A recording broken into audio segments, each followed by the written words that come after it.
It's a brand new era of the Coast to Coast Racing League. A brand new season kicks off tonight. The 20th season of Monday Night Madness begins at the high banks of Lernerville Speedway in Pennsylvania. We welcome you to another edition of Monday Night Madness on the Coast to Coast Racing League. And it's a historic night because for the first time ever on Monday nights, 358 modifieds join the program, and it's one run what you brought, which means open setups here at Lernerville. We are pumped for tonight. So glad you could join us on the Coast to Coast Racing Network. Marty Sakala with you alongside Zach Chapman and Dean Reynolds. Brandon Dittmer coming up in just a moment. Dean, I want to begin with you. 358 modifieds, open session. What does this mean here tonight to kick things off? This is, I might have had a little hand into getting this into Coast to Coast because this is my favorite car, and open sets are a lot of fun in with 358s. And so Roger bit the bullet because Coast to Coast is known for their fixed setups, but I said, nah, 358s, I think everyone's going to enjoy it, and I think they're going to be in for a treat because they really are a lot of fun to drive. Zach, we'll get to you. The camera's off right now as we have qualifying taking place here at Lernerville Speedway. That's also a big story. The return of qualifying on Monday nights tonight, ZC.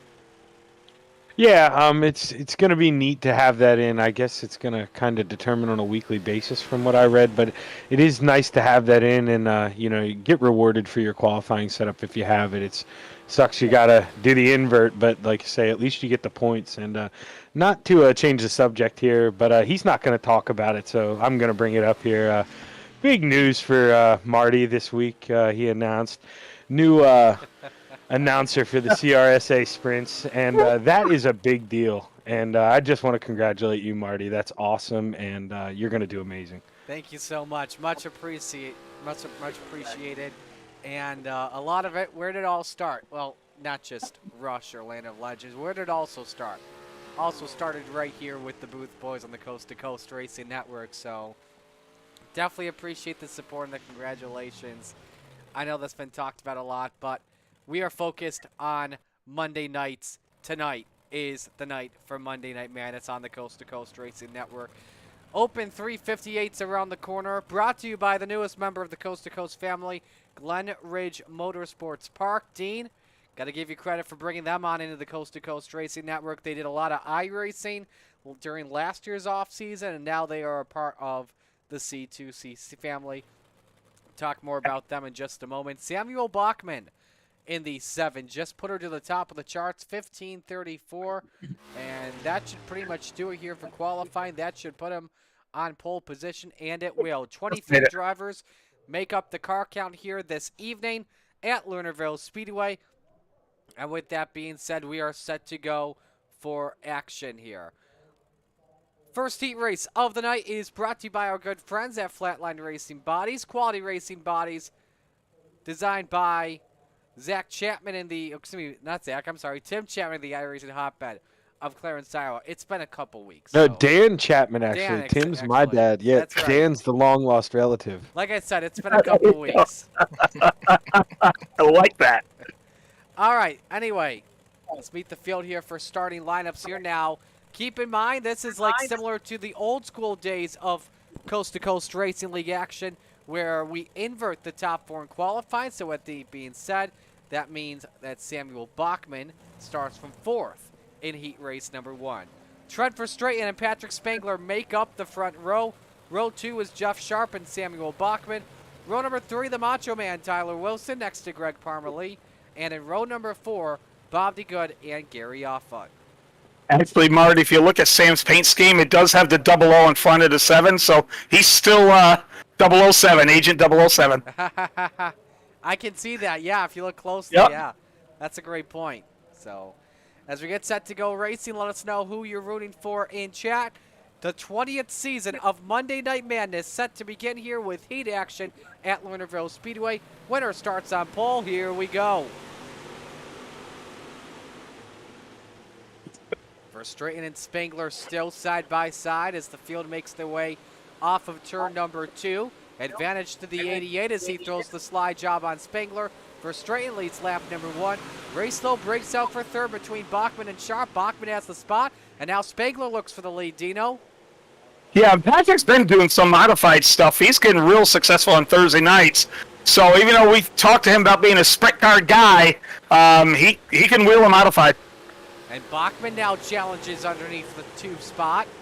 Can't really get it to work here. Meanwhile, Tyler Wilson challenging Jeff Sharp for the 4th spot.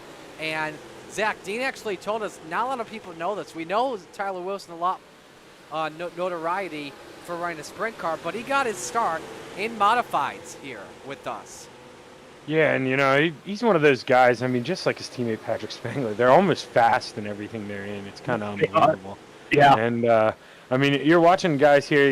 You can see Patrick now. It seems like the bottom is the fastest, but you need to float up off exit. You can't pinch down, or you lose so much time. So it's going to be real tough to complete a pass here without almost dooring somebody. Bachman looking all the way downstairs for that 2 spot. Spangler, nice drive off the corner. 1 lap to go in this 6-lap heat for Trent Verstraeten. Looking for the first pole of the season on Monday nights. You know who's going to win this one? Who's going to take the race for second at the end? Spangler or Bachman? Spangler takes it. Jeff Sharp nearly. Or did he take third? He did steal third away from Bachman by thousandths of a second. Wilson, Parmalee did good enough, but round out the field.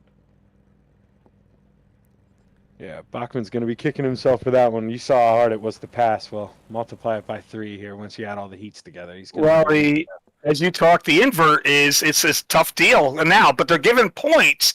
So, I mean, when we have an invert, you can play the qualifying, I guess we can call it tactful game if you want, which I didn't do. I just sucked. That's why I'm starting on the pole. I love the honesty. But by them giving points, though, and, when you get points for your qualifying, that means a lot. I've learned now that if I have a season to try for the championship, that's 0x, the hard charger 5 points, the extra 5 points for, completing, the laps and stuff, all that adds up. No, yeah, and I'm glad you said all that because that's what I was going to say. And now with where he's going to be starting in the feature, realistically, if he drives that thing up to a podium, it's going to be tough to say he isn't going to be the hard charger. And there's, a lot of cars, and if he can do it without any incident points, he's looking at a big points night. Let's go to heat race number 2, brought to you by another new member of the Coast to Coast family. Well, they've been family as a team, but Full Throttle Motorsports helping Coast to Coast pay the bills. Not just your average iRacing team. FTM has members that range from 18 to 57 years old. Who's that 57-year-old guy? I was just about to say that, Dino. From Minnesota to New York, FTM prides itself on clean and competitive racing and also hosts very successful 350 and Big Block League events. Using setups from Gunnar Swanchara and Swan Speed Shop, it's FTM to the front. And here's how they line up. Butchie Baker is back with us. Butch in the 97 next to Randy Shreves. Row number 2, Scott Rayome in the 444, and the Brew to Beast Jeff Barker in the 513. Row 3, Brian Lawson next to him, Stephen Goldner, and row 4, Sean Green and Brandon Dittmer. AFK in this one is where Green. We'll explain why just a bit. But Butch got sideways into turn number 1. 3 wide for the 3rd spot. Everybody keeps it lean and straight, but 4 cars under a blanket for this 2 spot, Zach. Yeah, tough break for Randy Shreves there. Kind of nowhere to go, but he's just trying to hold the high line and maybe find his way back to 3rd so he can battle with Butch. But and then just as I say that, get a slider there, battle for 2nd. Everyone mowing the lawn there through turns 1 and 2. Everybody's still good for right now. It's Rayome has checked out of the hotel from both Lawson and Look at that Barker. John Deere machine coming along the outside up there. Yeah, that's Stephen Goldner in the 30. Hey, Goldner's no slouch at modifieds. Don't let him kid you. I remember he ran a lot of modifieds about 2 years ago on Coast to Coast as well. I didn't even think he's got a modified championship if we look back, Marty. It might have been before SimX started keeping records. You saw him get on 2 wheels with that little hump before approaching turn number 1. They've lost a little bit of ground, but down to 5th position. Everybody, though, able to make the show as the car count was set at 23 this evening for Open 358. Barker and Baker for the 3rd spot off of turn 2, Dean. Yeah, and if you notice, we got to say a little shout-out. Brian Lawson's got a new sponsor on his car. That's why he's got a new wrap. So, Lawson, hold him off at bay. If he looks in his rearview mirror, he's missing a good race.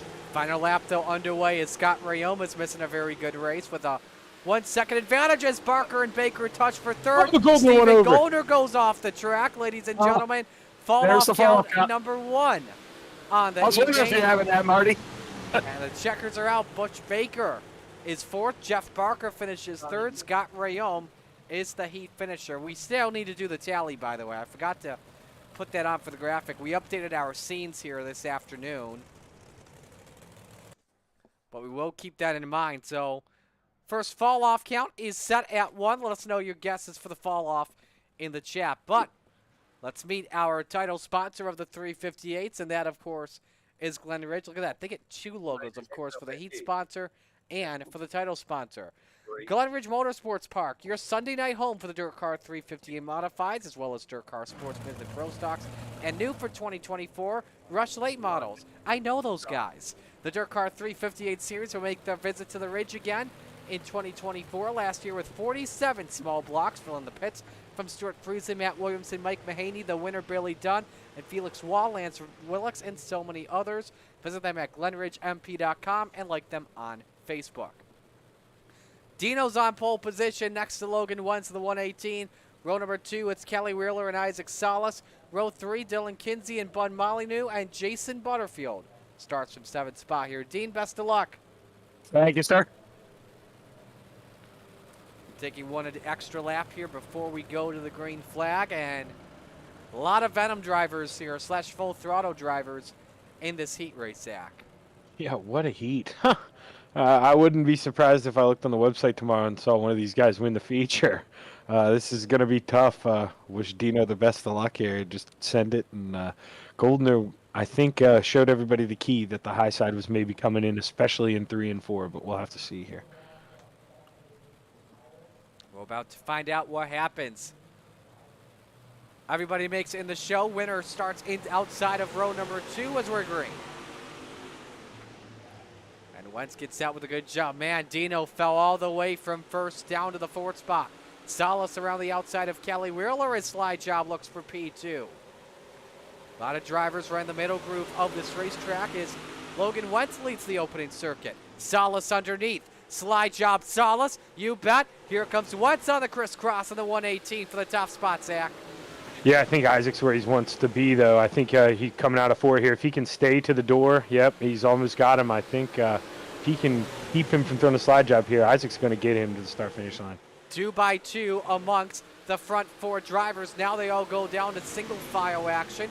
Kelly Wheeler tries middle groove for the 3rd spot. Big set into turn 3 by Jason Butterfield. Doesn't pick up any spots as Salas shuts the door on Logan Wentz. Dean with a different line this time here, Zach.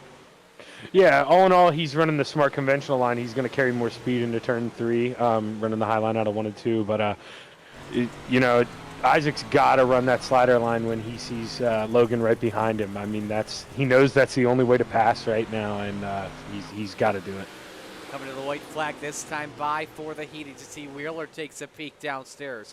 Can't get it to work. Final lap, though, underway for the Super Dirt Car Series. Car number 5 of Isaac Salas. You watch the race for a second. A 3-man horse race.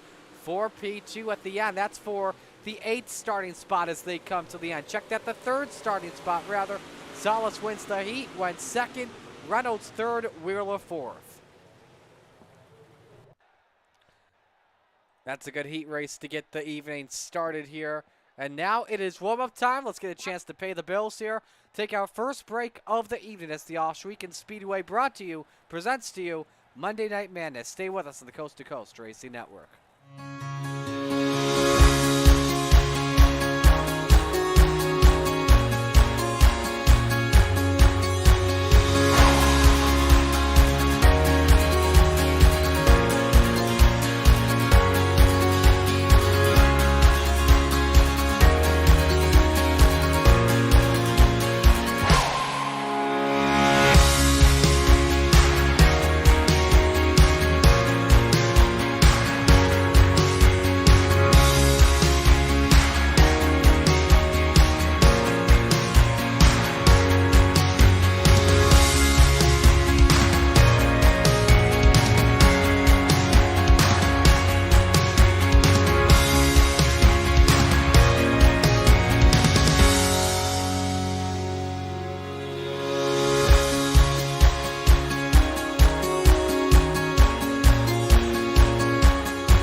think so. We're back here on the Coast to Coast Racing Network as warm-ups are just getting finalized. There's your quickest driver on track. That's Stephen Gollner at a 15:39. Marty Scala with you alongside Dean Reynolds and Zach Chapman. For those wondering where Brandon Dittmer was, he was finishing up a game of Madden. And the results, Spider Monkey?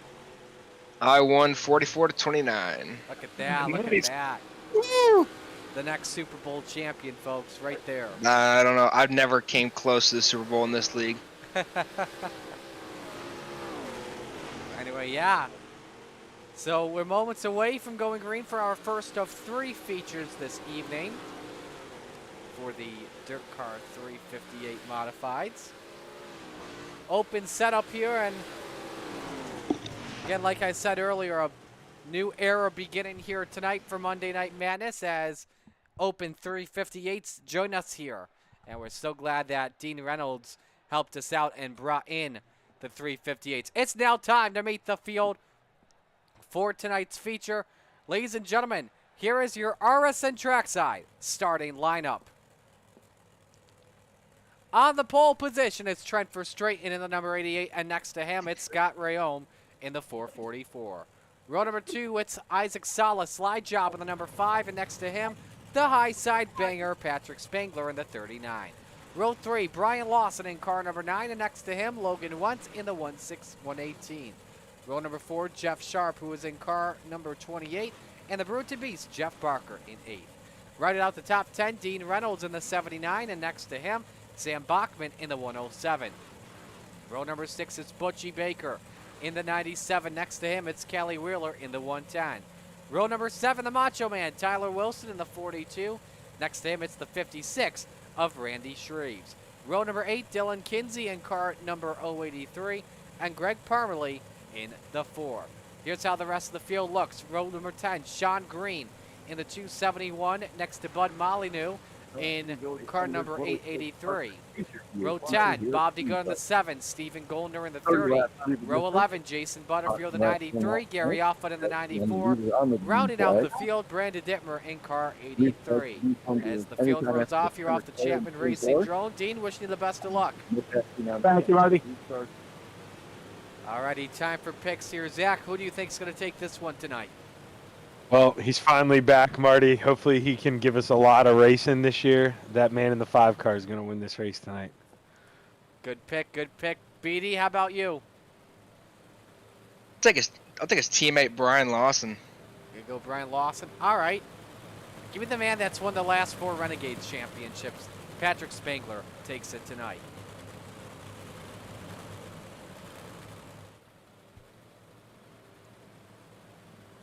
.30 laps here around the corner. Open 358s here at Lernerville Speedway. And you know what? I'm going to say it for them too. Where else would you rather be than right here, right now? First feature of the evening. It's time to get it on.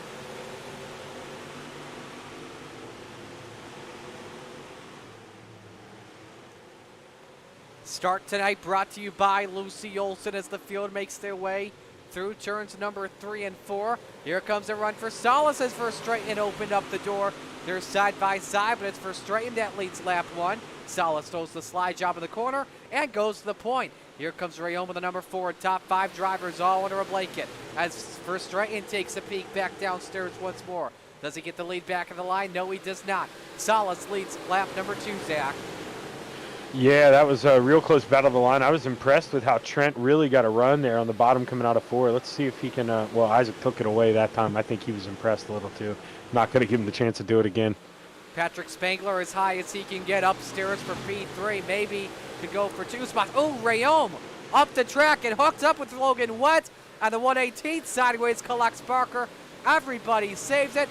2 guys go off the racetrack. One of them still on course. That was Rayome, or excuse me, Bachman in the 5th spot. But impressive, Zach, to see everybody keep him straight.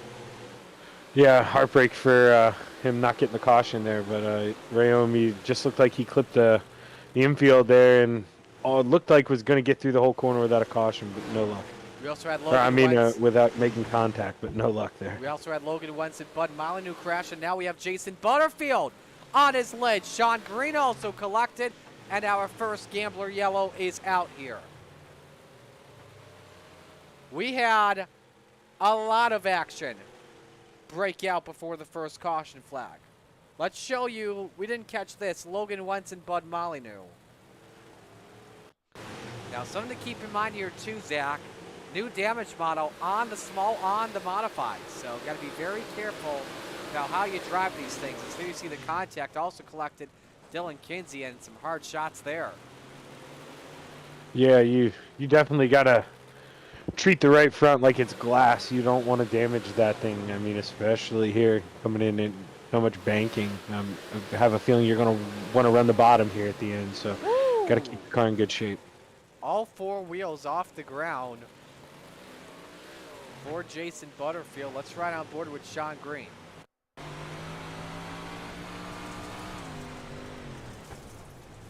You saw the 4 car there get sideways. I think that was Greg Farmer Lee. There you see it there, heavy impact.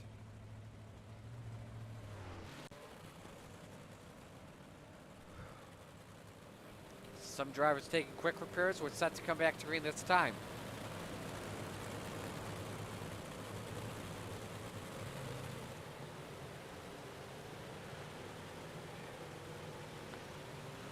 First restart coming up here tonight as you look from the Chapman Racing drone. Isaac Salas, Patrick Spangler, row 1, Trent Verstraeten, Scott Rayom, row 2, and round out the top 5, Sam Bachman in the 107. Here we go. Salas holds serve, going into turn number 1. 3 wide for third, just barely, as Spangler gets a huge run off for 2. Underneath Salas for the lead. Slide job, Spangler. You bet, Patrick Spangler to the point at Lernerville, and Salas wants the top spot back here, Zach. Yeah, I don't think, he's going to run out of room, so he decides to lift and shut it off. That's probably the good call. I felt like Isaac maybe thought he had to run the bottom because he was so used to Trent running behind him. That's why he took the bottom on the restart, but it gave Patrick a huge chance to get the arm wound up and really come at him with momentum. He gets back to the front. I don't think he'll make that mistake again. Top 4 drivers all single file. Here's the race that breaks out. I believe this is for the 5th spot. Jeff Sharp and Scott Rayom are Hoosier to Hoosier. You see Bachman wants to be a factor in this as well. Slider for the lead. Reynolds, Salas for the top spot. Great call there, Zach. Spangler with the crisscross into turn 3. Oh, he's going to get it. Oh, we're going to have a battle on the line here. Patrick's going to beat him to the line, but Isaac's going to throw another one back here. This can be a fun couple laps here, Marty. That was a slider from hell that Patrick Spangler threw into turn number 3 and 4. And Spangler clears into turn number 3, holds the bottom. Salas decides to keep it downstairs, and Spangler nearly runs out of racetrack. And Salas is back downstairs as we're a lap away from halfway. Yeah, interesting line there from Isaac. Couldn't believe he... Yellow, Ooh, but Randy Shreves. caution's out. Patrick's going to get the lead back. How about your top 2, folks? Going at it in the 358s.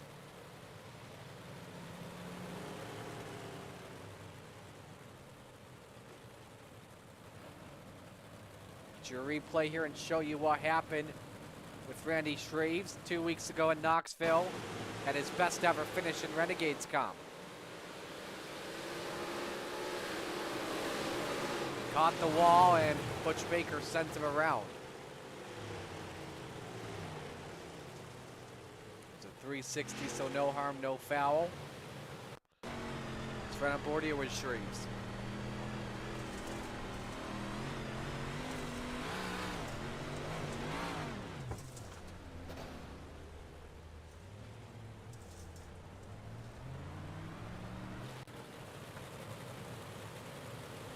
Guys are making a good argument for open setups here, Marty. Absolutely. Off to a good start here tonight. It's where set to come back to green.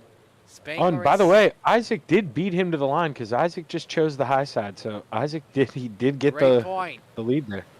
Absolutely. Here we go. We're back racing. Now look at Lawson. High, wide, and handsome for the second spot. 5 wide into turn number 1. As here we go. We're winding them up. Shreves, Barker, the 85 of Kinsey, or 83 of Kinsey, rather. And that was Rayom that got sideways to bring the yellow out. Salas is able to retain this lead, but I'll have to try once again.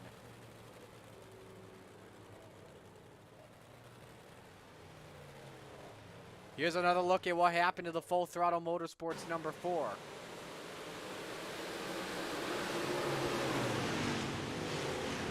He shortcut it. And just led to a checkup. And you know, we've all been there. It's probably a case of the guy ahead of him's lifting a little earlier than he's used to, so he freaks out a little bit and just tries to make the turn a little early, and you see what happens there. On board Jeff Barker.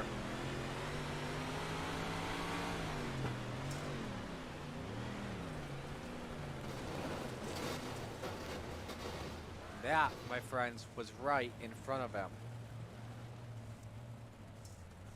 Let's go Scott Rayome.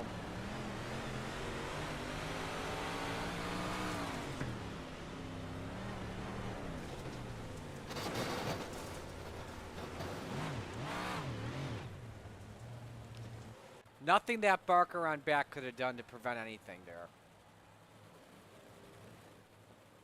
Nope, wrong place, wrong time.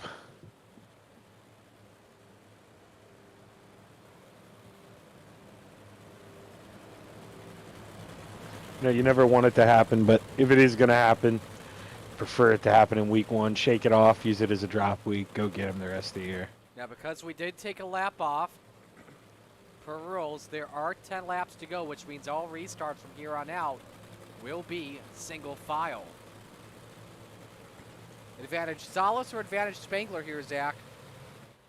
Definitely advantage Salas there. As we saw, Patrick tried to go a little early. It was almost like Isaac waited for that, and then he went. And I mean, he's got a 2-car lead gap already, but we'll see if he can keep it. Able to hold serve into turns number 3 and 4. Let's see if Spangler gets a big run. It's the top 2 have pulled away from Brian Lawson with 8 laps to go. Everybody hanging on to the high side here without question, but do you only go down low at this point, Zach, when you're trying to throw a slide job?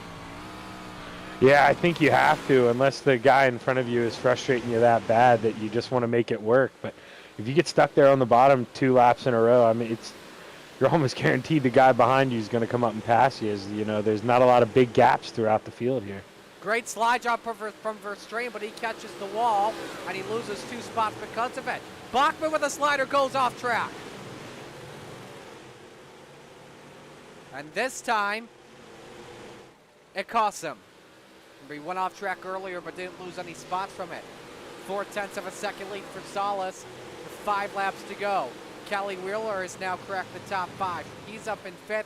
Biggest mover, the Stephen Goldner number 30 ride, who is up 13 spots. One off course, it's Greg Parmalee. As we stay green, we're back up to the front for the race lead. Coming to 3 to go, this time by Zach. Yeah, I saw like you said, there was a car off track there. Isaac's really hoping for no caution. I think Spangler! Off the track and in the wall! And because he kept it straight, we'll stay green, but that cost him valuable seconds. Now, how bad is that right front on the number 39?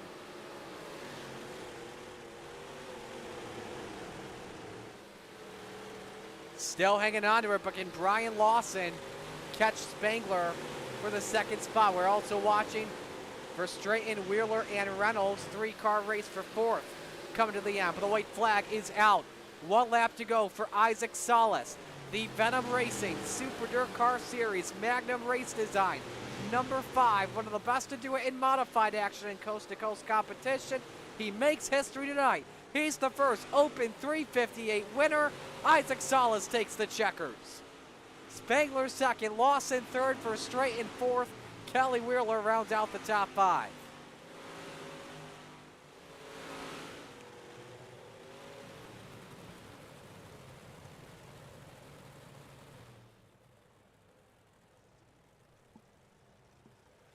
Top 3 will get to bring it on the podium for a photo. And you got to give it up for the drivers here, Zach. Great race we just saw to kick off Monday Night Madness this season.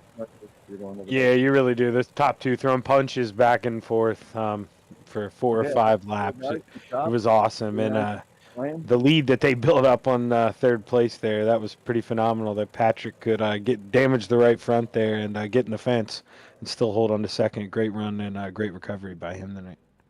Absolutely. Let's pull up your top 10 here. Biggest mover was Stephen Goldner went from 20th to finish in 13th. Nice performance from him.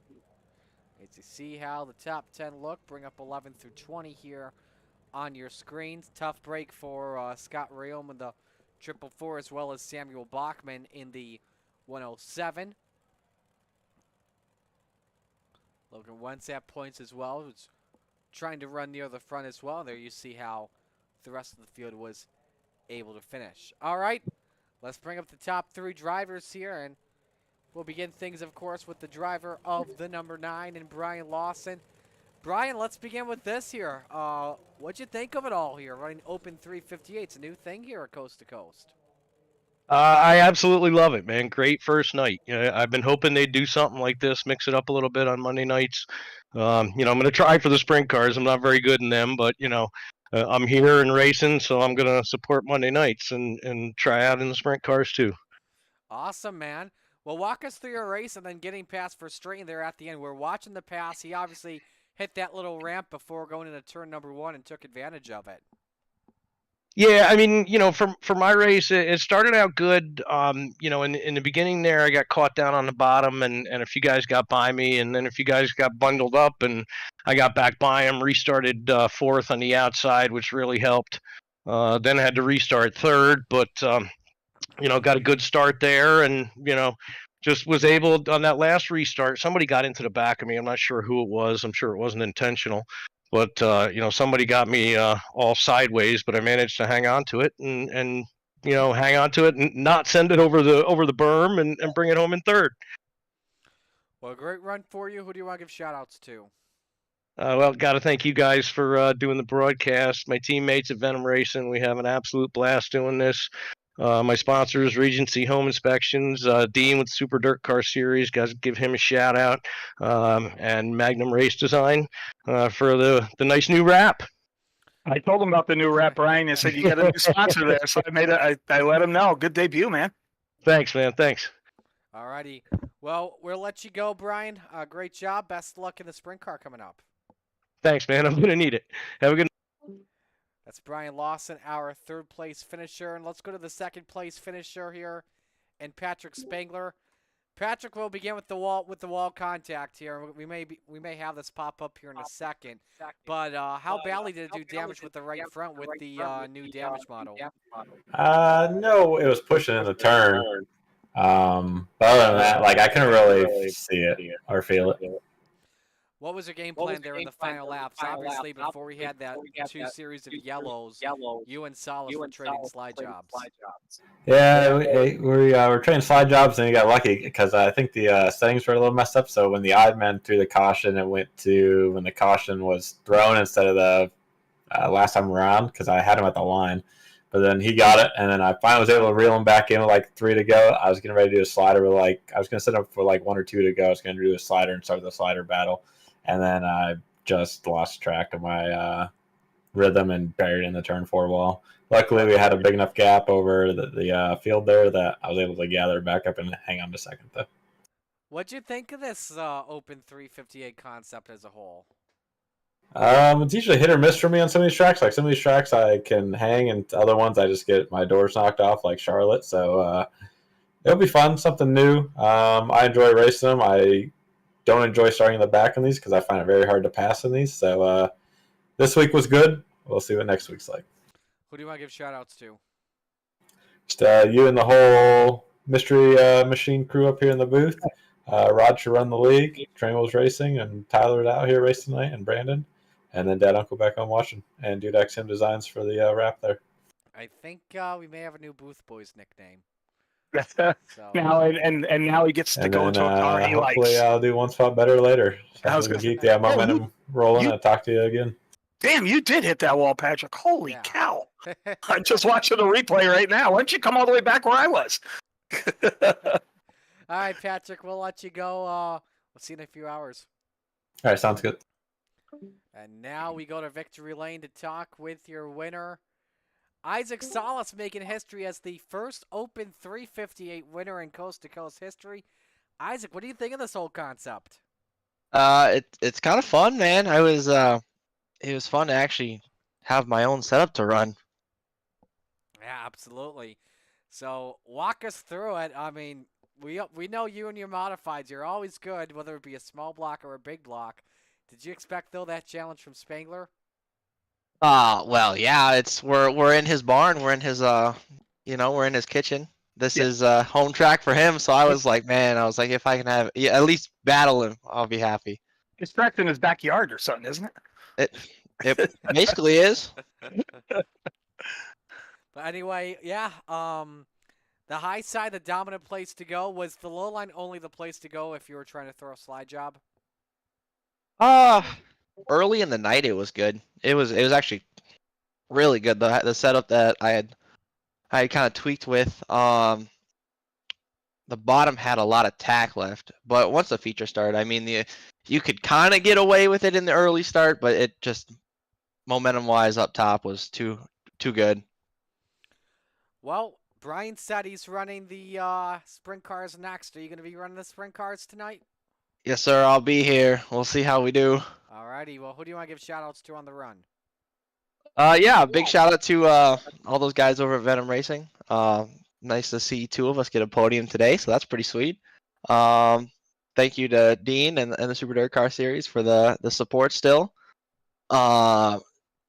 Magnum Race Designs for the car. Got Your Six Racing Network. RSN Trackside. Congratulations, by the way. Thank you. Thank you. Mission 22, everything they do. My Gramps, Top Notch Trucking. All my friends and family watching. I know Kelsey's watching. My mom and Gramps for sure are watching. And then, yeah, so thanks to all my friends and family that support me. Alrighty, we'll let you go. Congratulations Yeah, on the brother. win. And hopefully we'll talk to you soon. Awesome. Thank you, fellas. Isaac Salas, the winner tonight, as he is an Extreme E-Speed TV victory lane. With that, let's take our first full break of the evening. We'll step aside. Stay with us here on the Coast to Coast Racing Network.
It's time for another edition of RSN Trackside, powered by Bob Johnson Auto Group on Rock Sports Network. Kiss on the champion, trying to be a Bit of a hiatus, so let's get.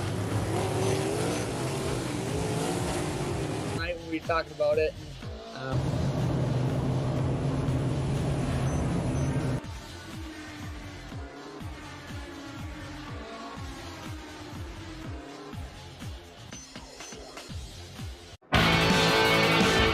Well, good evening, everybody. Welcome to our weekly race chat.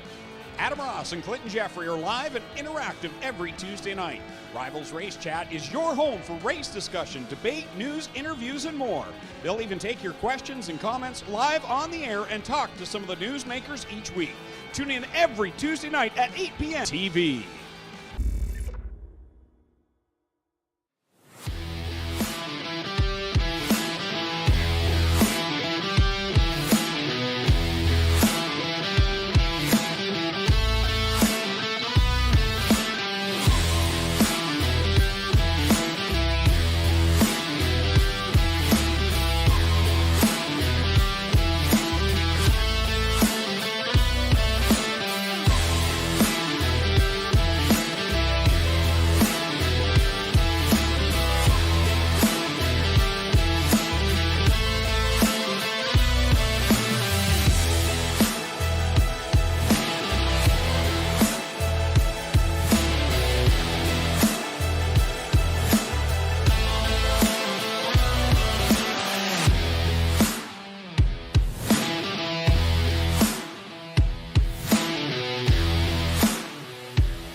are back here on the Coast to Coast Racing Network. You can ignore that lower third graphic, as we are moments away from getting things going here with our B Division Rebels. The Rebels are brought to you by Malcolm's Mills Millwrighting. Now we'll put the cameras back on and welcome you back inside the broadcast booth. Glad you could join us here. Maurice Cal alongside Zach Chapman, Dean Reynolds, and Brandon Dittmer's chair. So as we get set, I'm so glad you said that. I was gonna if you did. There's like 9 chairs. oh, yeah, Brandon, there's nice what do you chairs. got? You got an iRacing rig for the whole family? What's going on over There's Speedy. He's all set. Jimmy, why you got 19 chairs in your basement? Man, we were giving your chair nice camera time, and then you had to come back and ruin it. Say what? Look at all the chairs back there. You got the whole family on rigs now, or what? That's just our basement, man.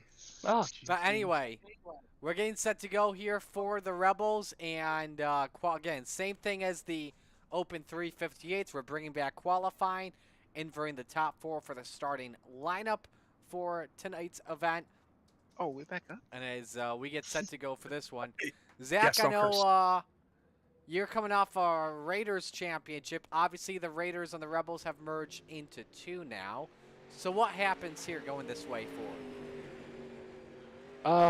Yeah, I think this is, we were talking a little bit off camera, and Dean was saying how the B was real competitive last season.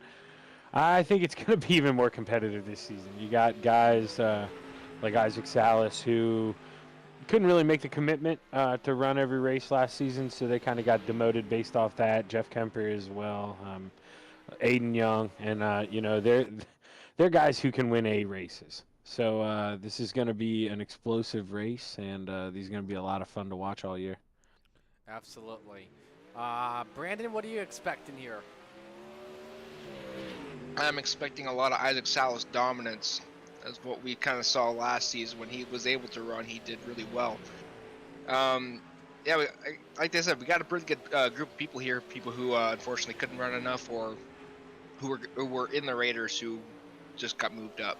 I'm expecting a lot of good racing, and do I got to deal with Dean today? Does not look like it. Thank God.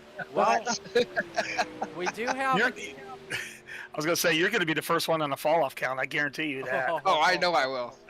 I'll tell you this, by the way, boys. A couple things. I'll tell you this. First off, the fall-off count for the 350 modifieds is 6. So just saying on that. And 3 of them really helped me move up because they were right in front of me. And second off, just a schedule update. We have received word that we are pushing this race back to 7:45. So we've got about 12 minutes left to kill before we go back to racing. But Dean's getting set to go for some more modified racing. But Dean, what are we expecting here for this season coming off the sprint car action? Well, I tell you, we always talk that the pinnacle of Coast to Coast is Monday night, and but with and Zach was saying, they're really the Rebels and the Renegades are both. I mean, they're so competitive because you got guys in Rebels. The reason why they're in Rebels is because they just couldn't compete enough races to get up to Renegades, and they're Renegades caliber drivers. I mean, I think half of Vanderbilt was in Rebels last season. So I mean, and they're Renegade drivers. So, but you know what that means? That means bless you. That means you're going to get 2 good races in a row to be a fan and watch, and that's what's really cool. And everyone that's watching, hopefully they enjoyed the 358s, and now they're going to get to see what anchors all Coast to Coast is Monday Night Madness. So our champion from this past season was Kurt Schatzer, and congratulations to him on that as he gets set, as he is moved up to Renegades competition. So as we take a look at the 19 drivers we have on the entry list for Rebels at the moment, Zach, who stands out to you that could have a chance? First guy I notice, Gavin Chatham. Yeah, for sure. I don't mean to be a homer here and go with a teammate, but the kid, whenever he gets on the computer, he's so fast, but he's just been busy doing some real life racing and different stuff like that. But Aiden Young, man, he's so quick. Everything he gets in, he's just got to keep his head cool, and he's always on the podium. Dino, what are you thinking? Well, I tell you, you got Trent Verstraeten's back, and boy, when he gets going, he can run a good sprint race. And you know who really got good at the end of last season was Jack Clevenger, especially on the outside.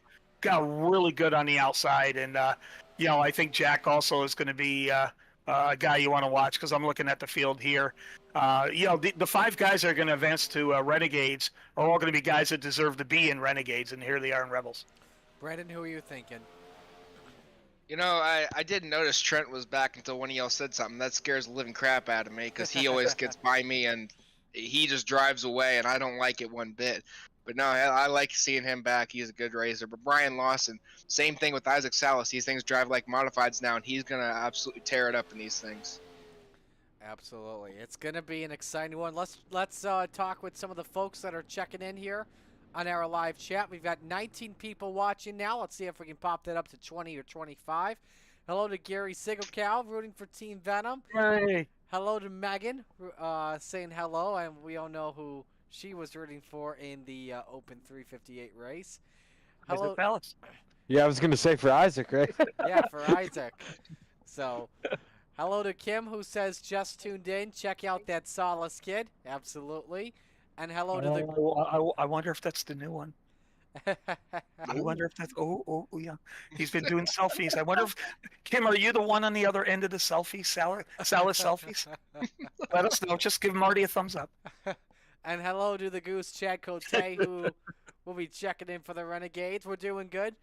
Just getting ready to go for some Rebels action in just a bit. I tell you what, while we are at it, let's step aside and go to break. I'm going to step aside real quick. When we come back, we will have our Rebels action coming up in just a moment. Stay with us here around the corner on the Coast to Coast Racing Network.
It's time for another edition of RSN Trackside, powered by Bob Johnson Auto Group on Rock Sports Network. Kiss on the champion.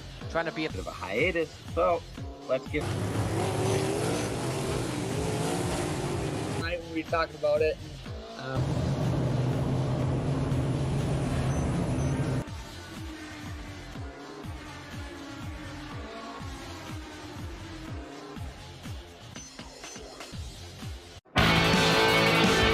Well, good evening, everybody. Welcome to our weekly race chat.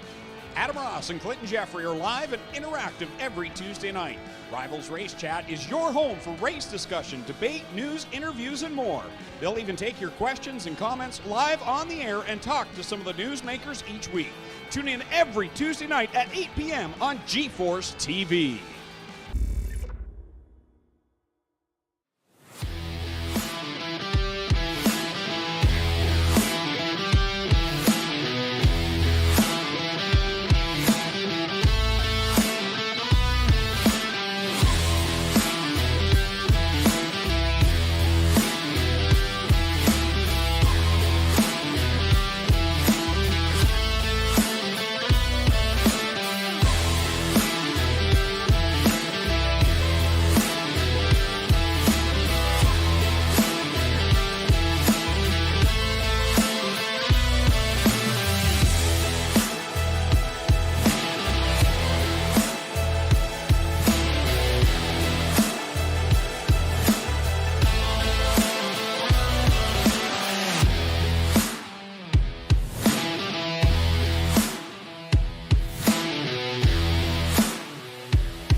welcome back to the Coast to Coast Racing Network, where we're just about a minute away from doing battle with our B Division Rebels. Again, so glad you could join us here. Marty Scala alongside Zach Chapman, Dean Reynolds, and Brandon Dittmer. Here are how your times currently look as things stand. It's Randy Shreves who's the quickest at a 12:58. Back down with the Rebels this season. Isaac Salas currently second. Jack hit third. Aiden Young fourth. And Brian Moore round out the top five. A nice car count here with us this evening, Brandon. 20 drivers checking in. You said 20? Actually, 22 now. 21 now. 20. Oh, Yeah, you're gonna have another one coming in showing 22 on the roster. that's good. I like those car counts. Lots of competition. Anything over 20 is always good. If it's over 24, even better. You get your B main. Oh, yes. You get the B main. Yeah. You get some more sponsorship out of it. That's for sure. Right? Trent Verstraeten currently on track. He's had, let's see, comes across the start finish line. Will have more track time than anybody else.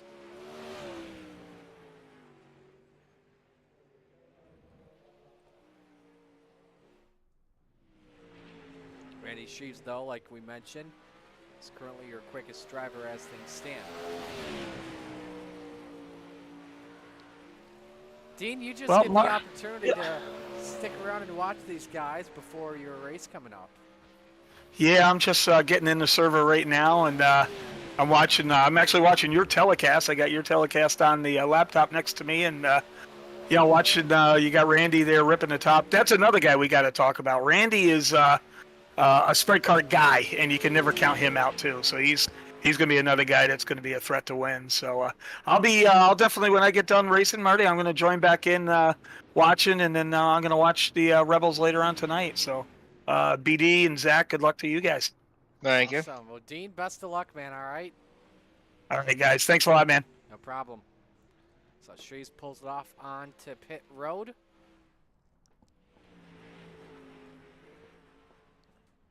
And with that, everybody else should be good to go. Should mention as well, with qualifying back, your Rebels track record is a 12.525. That is set by Brennan Lacey. Oh, I'm sorry, that was set by Justin Wright. Brennan Lacey has the track record in Renegades competition. And we will keep you posted on all those times as well. You know, I just realized this too, boys. It has been forever since I yelled out quick time on a broadcast. You excited? You got to warm up those lungs for CRSA now. I got to warm them up for CRSA, although we don't have time trial qualifying in CRSA. I've already done one race with them on a fill-in deal. All it is just hot laps, then heats, then a B main, then boom. So, all right, here we go with qualifying. Let's watch the number 69 of Aiden Young on your screen.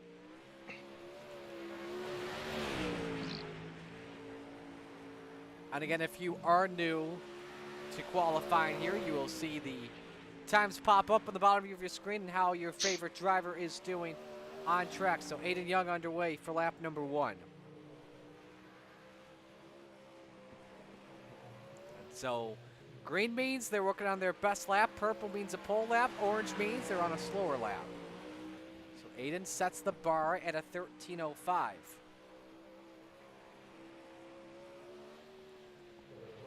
Isaac Salas goes third quick. Here comes Young off of 4. Is it a better lap? 12:98. Jack hit across the line, goes second quick. Isaac Salas moves to third quick. Jeff Kemper goes third quick. I believe that was his first lap at a 13:12, and it was. And now he's going to pull her off the racetrack. Anthony Morano goes up to second quick on lap 2. Brandon Dittmer goes to third quick. And Dittmer has 1 lap left to go here in qualifying.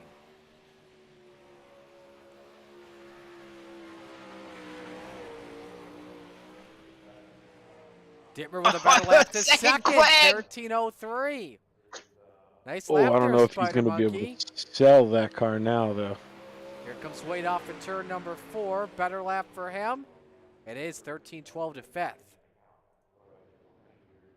And with that, that'll pretty much do it here for qualifying. So the New Hampshire Rocket, Aiden Young, starts on the pole position here tonight with a heck of a lap time of a 12:98.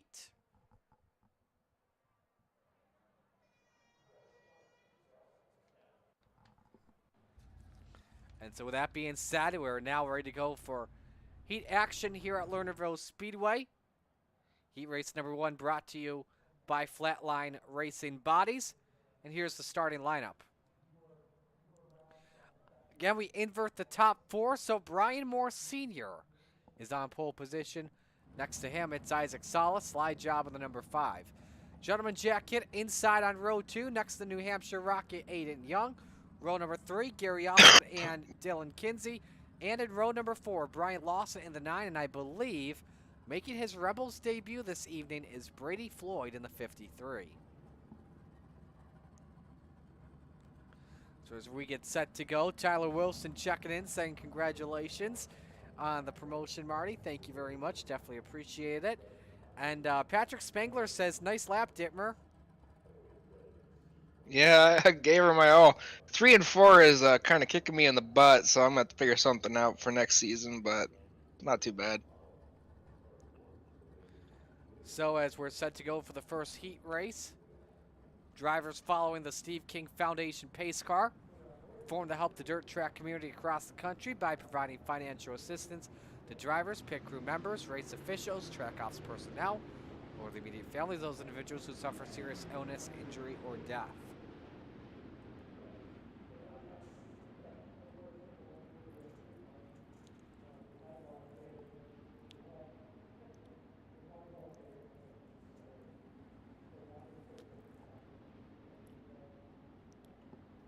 We saw it in the modifieds. I think we're going to see it again. I think you're going to want the high side. So Isaac really, really needs a good start here.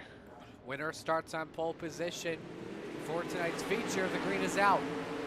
Now remember, 6 lap heats, no more 8 lap heats anymore. As Young gets a big launch off of turn 2. Salas immediately downstairs, throws the slide job for the lead. Slide job leads lap number 1. That's Salas, boys, on a roll, as Kim said. But Moore Sr. now tries to go for the top spot. Salas with the line, and here comes Young for second. 3 wide into turn number 3 here, Zach. Yeah, they're really hanging it out. I mean, you know, you need to in the heat races. You need a good starting spot for the feature, and I look for Aiden to maybe try and put the pressure on Isaac here. Salas and Young for the top spot here with 3 laps to go. Halfway home here, Brandon. Yeah, and Aiden is really following along there. Brian Moore's trying to make the bottom work to get around Jack Hitt, but it's just not there. All Aiden Young has to do, though, to get on Isaac is just press that B intimidate button, and he might just send Isaac over the edge. Man, I missed that NASCAR game. A little bit of good old EA Sports days, I see. Jack Hitt now closing in on Young. He just set the quickest lap at 12:96. White flag is out, 1 to go. 3 drivers battling for pole position. Hitt always immediately goes underneath, can't get the drive off of turn 2. Salas plays defense. Is that enough? Coming to the checkered flag. You bet. Salas wins heat 1's on pole tonight. Young, Hitt, Moore Sr., Offutt, Lawson, Kinsey, and Floyd. That's the field. It's 3 for 3 for Isaac, right? He won his heat, won the feature, and now he won his heat again. Yep. And so now we move on to heat number 2. Brought to you by, Full Throttle Motorsports, and here's how they line up. Trent Verstraeten lines up on pole position. Next to him, it's Randy Shreves on the 56. Row number 2, it's Brad Waite. The 814 next to him, the Spider Monkey, Brandon Dittmer. Row number 3, Trevor Giroux, who is in the 075. Next to him, it's Jeff Flero in the 200. And rounding out the field, it's Kelly Wheeler in car 110. Bear with me if I have some pauses here during my commentary. A couple things. Number 1, I'm battling a cold here at the moment.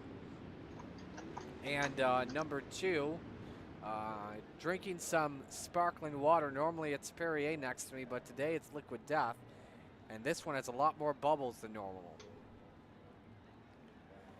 Alrighty, Brandon, best of luck in this heat race. Thank you. And so 1 extra lap here before we go. Green, who you watch now for closely, Zach? I mean, if it's any tail of the last one, you want to be on the outside front row. So if Randy Shreves can get a good start here, I think he kind of dictates the pace. Hopefully Brandon can maybe change that and get back up to the front. I hate to see qualifying kind of hurt people, but when we're at this point of the track and it kind of gets one lane, you got to get a good start.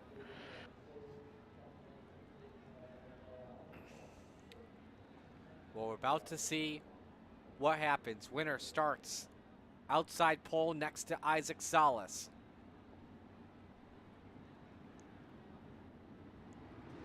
Verstraeten gets the better launch over Randy Shreves as we come to green. Verstraeten immediately with a slider on the 56 goes to the point. Oh, Dittmer off the track. Well, Dean said he was going to be the first on the fall-off count. Not true, but he does make the fall-off count. And it's Randy Shreves who leads the opening lap here. Tried the slide job, but Verstraeten counters it back, and he hangs on to lead on the top shelf. He's looking to do it again here, but I just don't think he's got the momentum. No, he's not going to be able to clear him. He's going to have to line up for a lap or two before he tries it again. Quickest car on track, the 200 of Jeff Flero, who started from 6th, didn't even make the invert. Now he tries to get that high side rocking and rolling. Straighten clears on Shreves. Now Shreves just tries to reset here. So we've got 3 to go in this heat race out. Yeah, I think, he thought about running the bottom again there, but when he saw Flero come up in the mirror, I bet he decided he needed to move up real fast. Flero's real quick. He needs to find a way around. Way too much yaw going into turn number 3.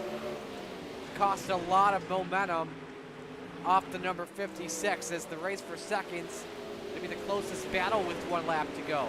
Trent Verstraeten seems likely that he's on the second starting spot for the feature tonight, but who's going to finish second? Flero with the lane off at turn 4. Shreves shuts the door, and Shreves wins the second spot over Flero.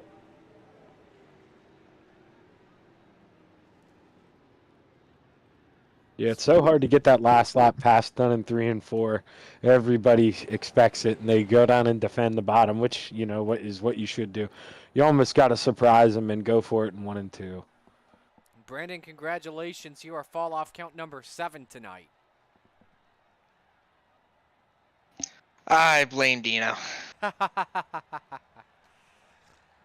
We now move on to heat race number 3, brought to you by Glen Ridge Motorsports Park. Here's how they line up. Jack Clevenger starts on pole position. Next to him, it's the 99 of Gavin Chatham. Row number 2, Jeff Kemper in the 181 and Anthony Morano in the 32. Row 3, the Bassman, Roger Craig in the 747. Next to him, Greg Parmalee in car number 4. Rounding out the field, it's Steve Maurer in the 888.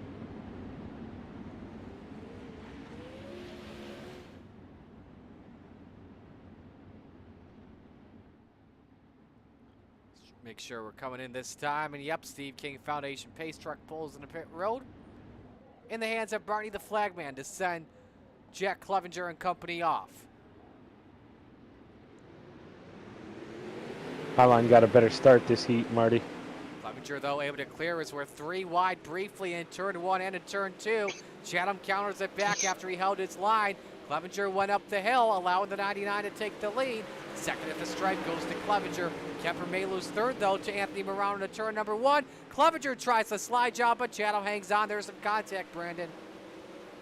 Yeah, great heads up driving by Morano to be able to let off and not cause a wreck. Oh, there he goes underneath. Big slide. Oh, he didn't go for it. Racing each other really hard for the second position. See if Morano decides to fill the hole between Clevenger and Kemper. Decides not to, and Kemper with a big run to take away third, but he hits the motocross ramp. Hangs on to it for right now, Zach. It's working out 3 to go in this heat. Oh, no! Wow! Oh, and Morano's around and went on his side for a second. I thought both of them were going to keep it straight there, Zach. It seemed like it there for a second. Tough break. I mean, hard race in there for third place. And like I said earlier, you need to get as many positions as you can, but you don't want to lose positions at the same time. Quickest car on track is Jack Clevenger, but 7/10 of a second behind. Gavin Chatham through the final corner wins heat race number 3. Clevenger second, Craig third, Parmalee fourth, Maurer fifth, Kemper sixth, and Morano in 7th. Realistically, though, Marty, after the way we saw Morano close the season last season, Would you be surprised if he came from last in the feature to win this? Oh, we'll see. That's a good question, possibly. All right, warm-up time here. And we'll step aside here. Rebels feature coming up next to the Coast to Coast Racing Network. Stay with us.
In the final seconds of warm-up here, Gavin Chatham currently the quickest at a 13.16, followed by Brandon Dickford at 13.26.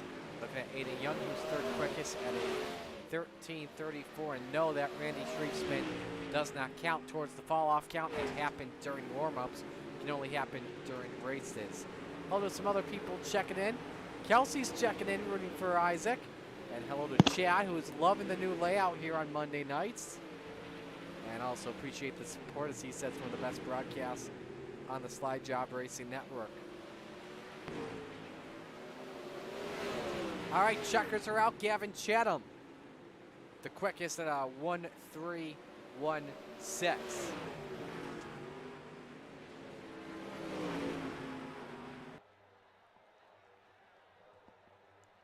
Alrighty, with that being said, time to meet the field here. Let's give you your RS and Trackside starting lineup. On the pole position, it's Slide Job Isaac Salas on the 5. Next to him, Trent Verstraeten in the 88. Row number 2, Gavin Chatham in the 99. Next to him, Aiden Young in the 69. Row 3, Randy Shreves on the 56. Next to Jack Clevenger in the 78. Row number 4, Gentleman Jack Hitt in the 217. Next to Jeff Flero in the 200. Rounding out the top 10 this evening, it's Roger Craig the Bassman in the 747 and Brian Moore Sr. in the 558. Row 6, Brad Waite in the 814. Greg Parmalee next to him in the 4. Row number 7, Gary Offutt in the 94 next to Trevor Giroux in the 075. Row 8, the 888 of Steve Maurer next to Brian Lawson in car number 9. Here's how the rest of the field looks. Kelly Wheeler in the 110. Jeff Kemper in the 181. Dylan Kinsey in the 083. Brandon Dittmer, the Spider Monkey, in the 83. Anthony Morano in the 32. Brady Floyd in the 53, a no-show, so 21 drivers will be taking the green this evening. As the field rolls off here, you're looking on top of the Chapman Racing drone. And Brandon, best of luck tonight. Thank you. So we'll put him on mute. He is deaf in his headset. As we're moments away, Zach, who's your pick to win? Man, so many big names here, but if you're going to put the pressure on me, I'm going to put the pressure on my teammate in that 69. I'm rooting for Aiden Young tonight. I think he can put it on the top step. Alrighty. Just so I don't jinx this guy, I'm going to pick Gavin Chatham for the win tonight. That's why I didn't pick him too, Marty. Alrighty. 30-lap feature around the corner for the C2CRL Rebels. Glad you could join us this evening. Solis and Verstraeten bring us to green in the Lucy Olsen start. It's our second feature of the night. Solis and Verstraeten bring us to green for 30 circuits in the Steel City. Drivers 2 and 3 wide as the field makes their way off turn 2. Here comes Gavin Chatham at Lernerville, but a lot of contact further back. We got drivers wadding them up. Kemper, Dittmer, no caution. Morano and Giroux were also involved, but we stay green out in front of the field, Zach Chapman. Yeah, Isaac was able to clear Gavin in turns 1 and 2, and Gavin did the smart thing. You could tell he lifted out of the throttle and decided, 30 laps, don't have to get him now. Let's be smart. Let's keep racing. Long race left to go as Solis leads, Chatham second, Shreves third, Young fourth, and Eddie Young rounds out the top 5. One off track, it's Anthony Morano. Actually, he's crashed. So we see on the green race for the lead. Here comes Chatham down low off of 4 Zach, but Solis hangs on for now. Yeah, you're going to see him look low here again, and I think that's going to help Shreves. Maybe Shreves can get a run here for second, but Gavin seemed to make the exit work there. He didn't lose a lot of time. Solis with a good read, able to shut the door off of turn 4. Now it's a 3-car battle for the top spot as Shreves looks to become a contender on both Solis and Chatham. Aiden Young also starts to enter the picture in the 4th spot. Also a 3-car race for 3rd though. So Shreves has to worry about company ahead and behind as Kinsey and Maurer have crashed. First caution flag is out. Oh, and Detmer's also involved. He hangs on to it. Get a couple looks here for you. We're going to go back to the start and show you what happened between Kemper, Dittmer, Giroux, and Morano. This all happened at just about the same time.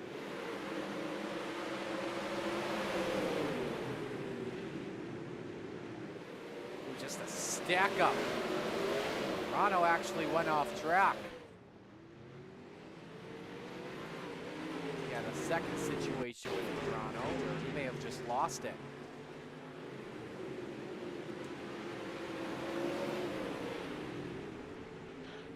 It's going to be one of those two you heard, I forget who in the interview bring up. They didn't want to be in the bottom there on the restarts, but Isaac is choosing to take the bottom here, so anxious to see how this goes. Interesting decision here as we get set to go for our first restart here of the night with the Rebels.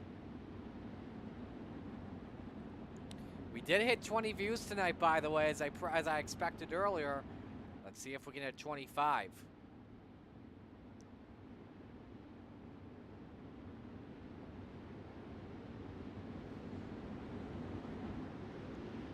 So here's how the field looks. Solis and Chatham make up row number 1. Shreves and Young on row 2.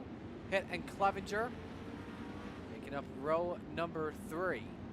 Row 4, Jeff Flairell, Roger Craig, Brad Waite, Brian Moore Sr. Run out the top 10. Solis the control car here for this restart. 7 laps up on the board. Here we go. Man, what a restart. Chatham caught sleeping. This could help out Shreves take second off of 2, but Chatham with the preferred line. He tried to slam the door in the face of the 99, but couldn't as they stay wheel to wheel. Shreves slides up. He keeps the lane for Chatham, who hangs on in second. Look out, Aiden Young on the wall, hangs onto it. 3 wide. Meanwhile, further back, Flairell in the middle. That's the race for 6, Zach. Yeah, not only does Aiden hang on to it, comes out shining on the other end. Looks like he's going to complete the pass for 3rd here, less than a lap later. Let's see if he can keep on the march to the field. Let's put on the podium. Yellow is out. Caution's out. Parmalee, Lawson, Giroux. As the second gambler yellow is out here. I'll show you what happened. Kevin Lawson just touched wheels and a heavy impact. Parmalee as he went head on. Gonna ride on a couple onboards here. Let's go with Lawson.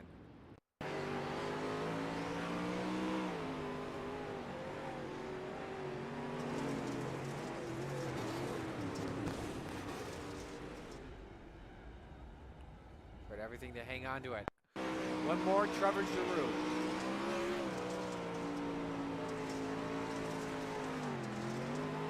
Thought he had a lane, then it closed up, and that was some heavy contact. You see the left front suspension gone off of Giroux's race car. So a lot of quick repairs being used here with just about 10 laps or so in the books here, Zach. Yeah, and this is one of those tracks. I mean, obviously, you know, we have the quick repair, but you've got to be on your horse here. Long pit road, and if you want to come out and be caught up to the rest of the field, you've got to go in and use that quick repair right away.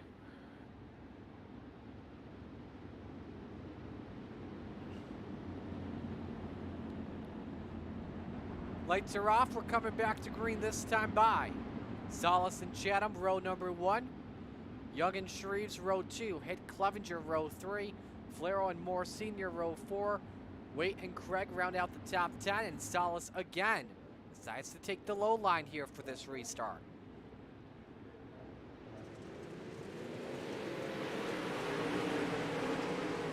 That was a great jump by Slide Job, but Chatham catches the grass as he's just trying to follow the path of the 5. Shreves hangs on to 3rd over Young, and Head gave Young a bump. Oh, Flero goes off the track, and around he goes.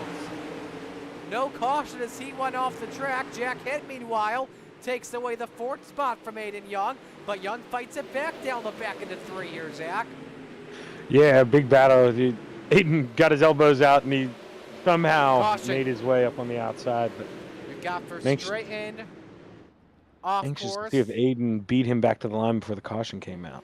Verstraeten, Parmalee, and Kemper. Oh, crashing. Let's get a look at a replay and show you what happened.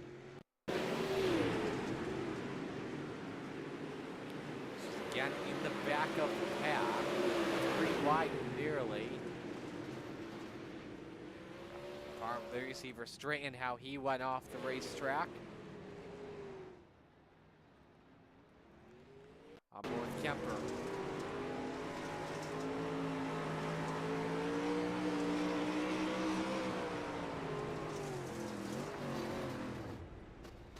Yeah, he just got turned, simple as that.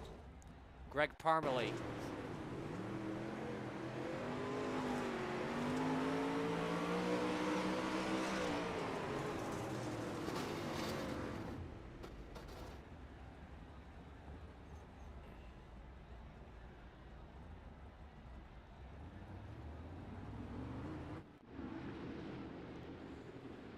All right, so everyone's got him going here. We're doubled up once again, and we did see as well Aiden Young move back up to the 4th position, back past Jack Hitt.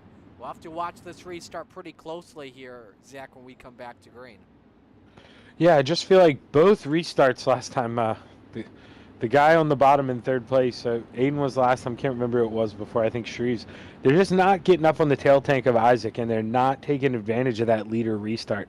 Isaac is doing such a great job on these restarts that you need to be right up on him, and hopefully he can pull you by the guy in 2nd on the outside. All right, so here we go. 13 laps on the board. We're back to green, and Salas with a great jump over Gavin Chatham. Shreves up to 3rd, hanging on. Young with a big run. Could go 2 for 1 off of 2. Shreves left him the lane. Young to 3rd. Maurer and Flero have crashed. No caution as we stay under the green.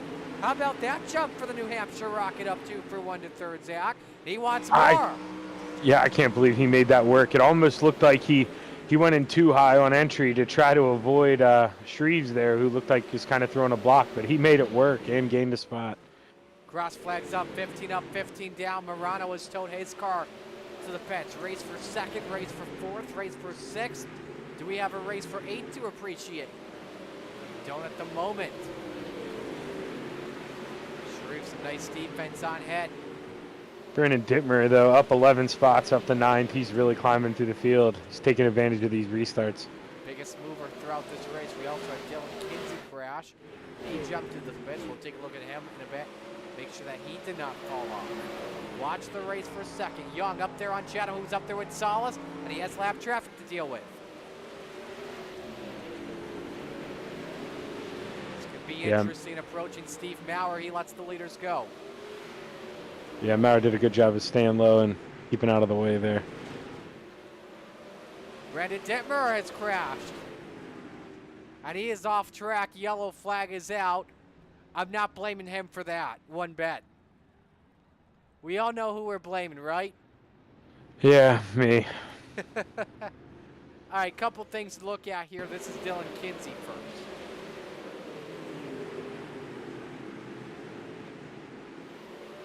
Contact with Craig. Ooh, that's a heavy impact. The inside jersey barrier. Here's a look at what happened with Beatty.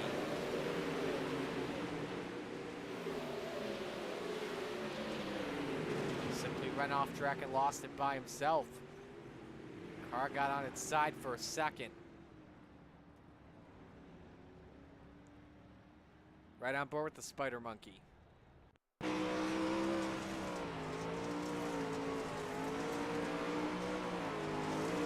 Now, we were close to hitting 10 laps to go. I don't believe we did actually hit it, though.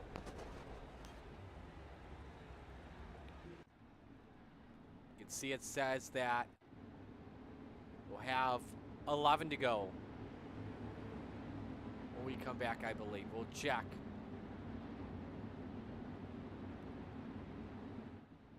We'll have 10 to go when they cross the start-finish line. That's what that means, so this will be our final double file restart of the night.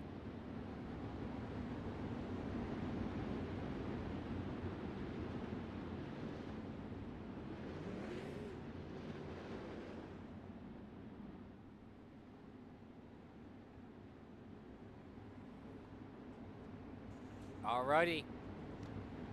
Gonzalez hold off Chatham, Aiden Young in the field. We're going to find out here in the next 10 laps.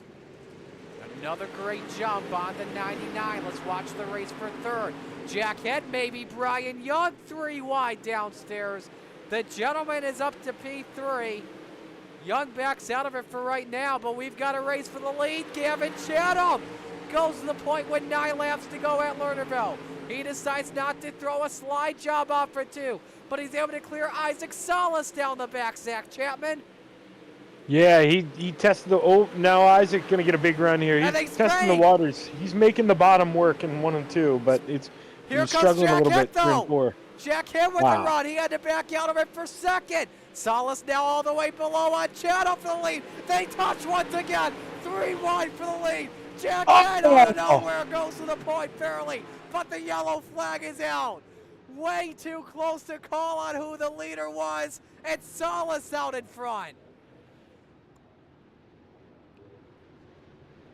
Salas by 12 thousandths and 57 thousandths over Jack Hitt. They were all within a 1/10 of a second.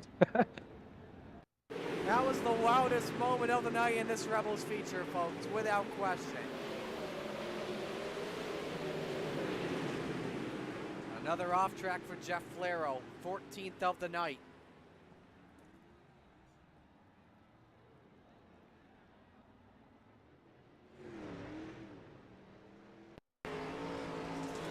Man, that couldn't have come at a worse time for Jack Hitt because I think they kind of forgot about the high side. They were just battling each other, worried about the middle and the bottom, and Jack showed them that it's still fast. Now let's show people again how close this was. Let's put this in slow motion here for you. Look how close this is coming to the line. That close. Salas, Chatham, and Hitt, the top 3. And remember, single file restarts the rest of this race too. So Salas with a breather here.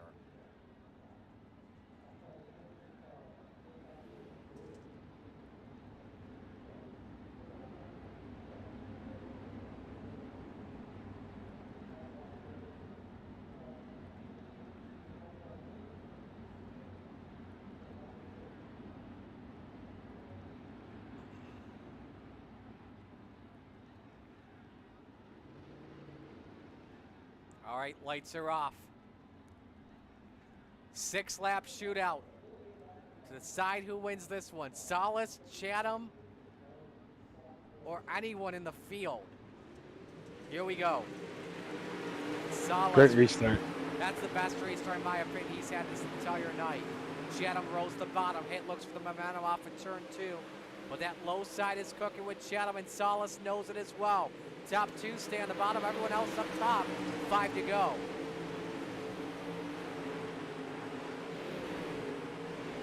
See if Hit looks for a run, but he's got company from Aiden Young. The bottom step of the podium here, Zach. Yeah, I think, not that the top. Ooh. Hit caught the wall entering turn 1. Young with a slider.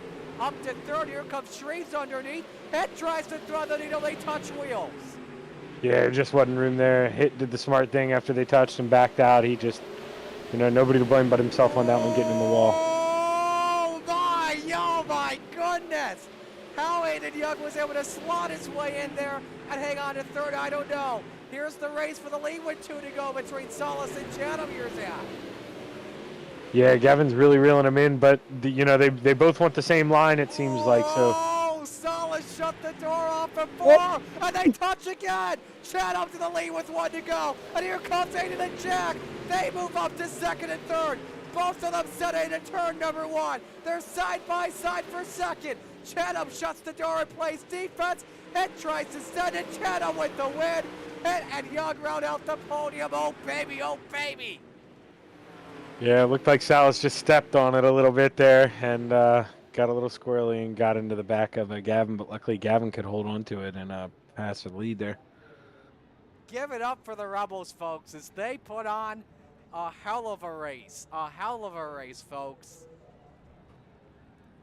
We did have a couple crashes too. We're gonna make sure with the fall off count everything's right.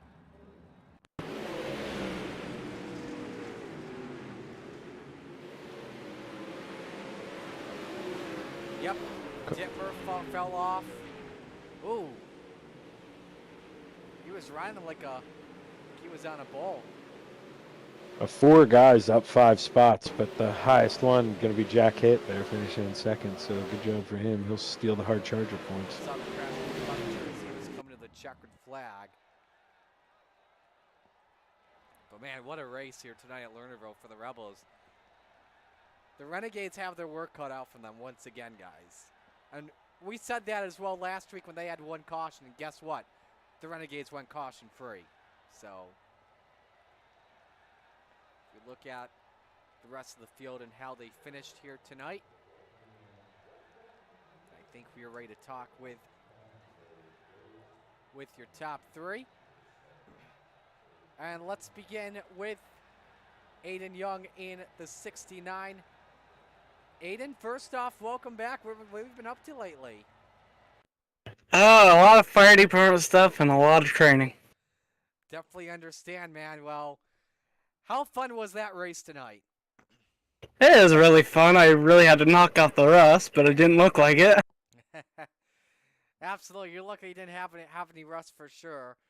One of the key moments I want to look back on, and we're showing the final lap. It wasn't this run for second, able to get past Isaac Salas. There was a move you made where you were able to, I think it was after the slide job, you countered on Jack to take third. How risky was that move? It was pretty risky. Just us firefighters used to be in a tight situation. You just got to go for it. I love it, man. I thought you were done because, I mean, there wasn't a lot of there. You had just the gap like that could only fit. Anything else that closed up, you're done. Oh yeah, we're pretty good at fitting in them holes, and I didn't know what was gonna happen. I just sent it. All right, what do you take away from this one as we head into Renegades in just a bit? Hopefully I knocked off enough rust, and maybe we'll see if I can't steal a Renegades win. All right, who do you want to give shout-outs to? Obviously you guys for broadcasting, obviously Gambler Motorsports, and obviously all the sponsors on this car. All righty, we'll let you go. Well done tonight. Thank you. All right, that's Aiden Young, our third-place finisher. And let's go to the man that finished in P2, and gentleman Jack Hit. Jack, we got to start things off with this. When you saw that final caution come out, how bummed were you? Yeah, I tell you what, you're taking away one of the greatest plays from a Hall of Famer. With can't believe we're just talking about throwing flags at the end of games like this. I love the Andy Reid quote there. That was fantastic. Yes, me too. But man, how fast was this hot rod he had tonight? Felt good, man. Just I feel bad for the guys back in the pits that we weren't able to bring home first place. But yeah, good way to start the season. And just, what about the momentum on the high side there? I mean, I know we kind of just talked about it, but once that caution came out, is that where it just finally died off because the low side was starting to come in a lot, especially with what Solis and Chatham were running? Oh no, I think I still had a lot of speed up there on the high side. I just made my biggest mistake of the race there and hit the wall on the entry of turn 1 after that restart, and that threw me back to 5th. And I don't know what happened there at the end. Lucky to come up second, I guess. But I think the top was definitely still there if you could hit it right. It was definitely a good run for you, man. Who do you want to give shout-outs to? Shout out to you guys. You got the whole gang back, it looks like, so that's fun. Shout out to everybody behind the scenes, makes the league go around, and shout out to my wife for giving me time to do this every week. Alrighty, well, we'll let you go. Great run, and we'll see you in the Renegades. Thanks, guys. See you next week. You as well. Jack Hitt finishing in second, and now we go to victory lane to talk with your winner, Gavin Chatham. Wow. I mean, that was not easy, Gavin. How'd you pull that off? Just a lot of luck, I guess. I don't know what it is with Lernerville, me and close finishes there, but hats off to Isaac. He drove a great race there, and I know we made some contact at the end. And if that was on me, I apologize. I watched the replay a little bit. It looks like he got a little loose coming off of 4, and he was in the slick a little bit, and I came up a little bit, and I think I tapped him with the right rear there. So I apologize to Isaac on that one. But it was a heck of a battle between us, and I definitely forced it in there. He forced it in there on me in one lap, so I figured I forced it in there. I mean, we're going for the win.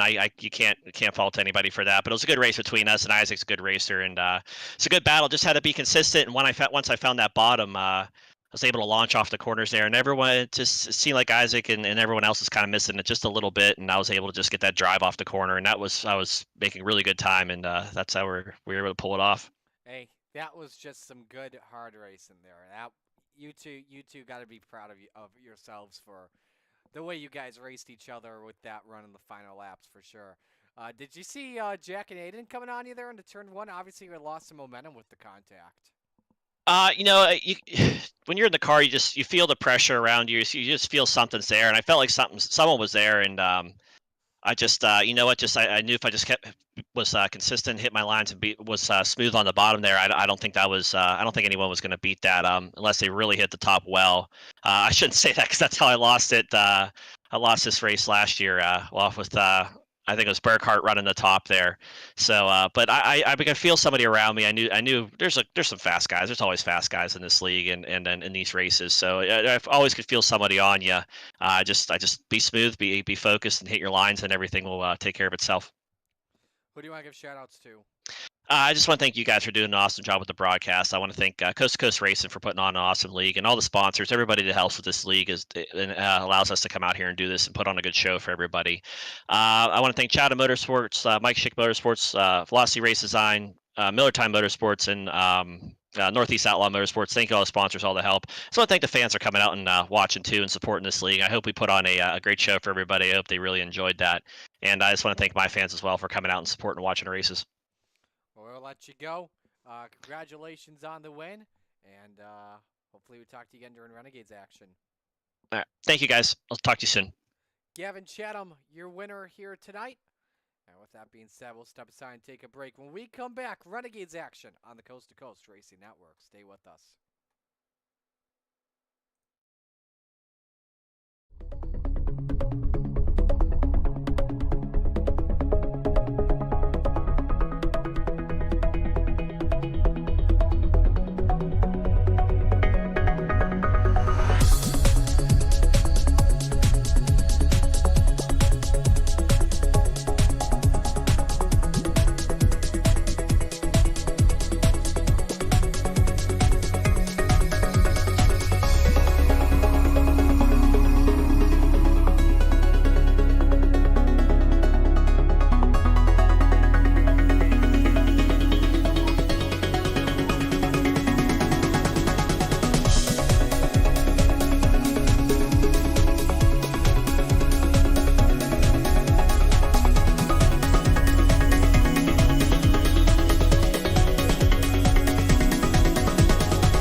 it's time for another edition of RSN Trackside, powered by Bob Johnson Auto Group on Rock Sports Network. Gets on the champion, trying to be a Bit of a hiatus, so let's get. Tonight we'll be talking about it.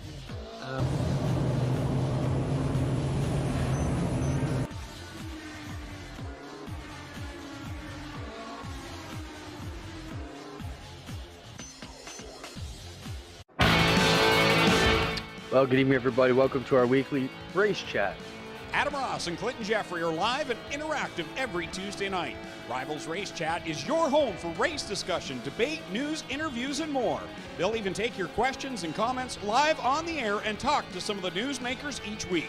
Tune in every Tuesday night at 8 p.m. on GeForce TV.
We're back here on the Coast to Coast Racing Network as we're getting set to go here for Renegades action. And the Renegades, as always, brought to you by our friends at Dillon Westbrook Racing. Well, we're getting set to go here as we welcome you back inside the broadcast booth. Marty Sakala alongside Zach Chapman and Brandon Dittmer. And Brandon, it's you and me here coming up for Renegades. And Zach, I believe, is getting set to drive in this one. Full field set of 24 drivers. We all know the big story. Who can beat Patrick Spangler? Obviously, it's Blake Chapman who's number one, but who outside of them could be key? That's gonna be a hard one to figure out. The Vanderbilt boys are kind of back, ain't they? I feel like I see Jesse there. Jesse Bandy's back. Stephen Goldner's back. No Brendan Lacey tonight from the looks of things, unless he joins in a couple moments. Yeah, once Goldner gets around to it, he is going to be bad, fast, and he's going to be one to look out for. That is for sure. Absolutely. He's done 123 laps in practice. People were picking on him, so he better be dialed in tonight. People are saying right now in the chat when I joined in, oh my! Oh. Hang on. Let's show the folks at home what he just did. This is what just happened moments ago. He just flew up into the trees. That's what just happened. So I am so glad all three of us were watching it at the same time. So let's check in with a couple of people here. Hello to Mark, rooting for Isaac this evening. And also hello to Gary saying nice job announcing the 358 Mud Turtles earlier. Was able to list it on the way home from work. Hey, 358s are actually good cars, too. So they did put on a good race for sure. So, full field with us, 24 drivers. If we do get one more driver with us, we will have a B main this evening. Stay tuned for that. But, you know, let's look at some of the new faces as well, Brendan, that's moving up. Of course, we got to begin with the Rebels champ, Kurt Schatzer, making his way back up to the Renegades. He is going to be key once again this season. Did you say Schatzer? Yes. He's been putting in a lot of work, and it's really been showing, especially with him kind of dominating last season, as we just see Goldner kind of go off the track there. He's looking to put something together here for the Renegades, and he might just sneak up on Spangler if he's not too careful. Possibly. We'll have to see what happens. Now, I'm just double checking everything here. We should be starting this race at any moment here. With the broadcast being live. I'm not too sure what the holdup is. Okay, we got the explanation here. We're waiting for Jeff Barker. Okay, so we will have a B main this evening. Gavin Chatham also joining in. So we will have a field of at least 26 with us tonight.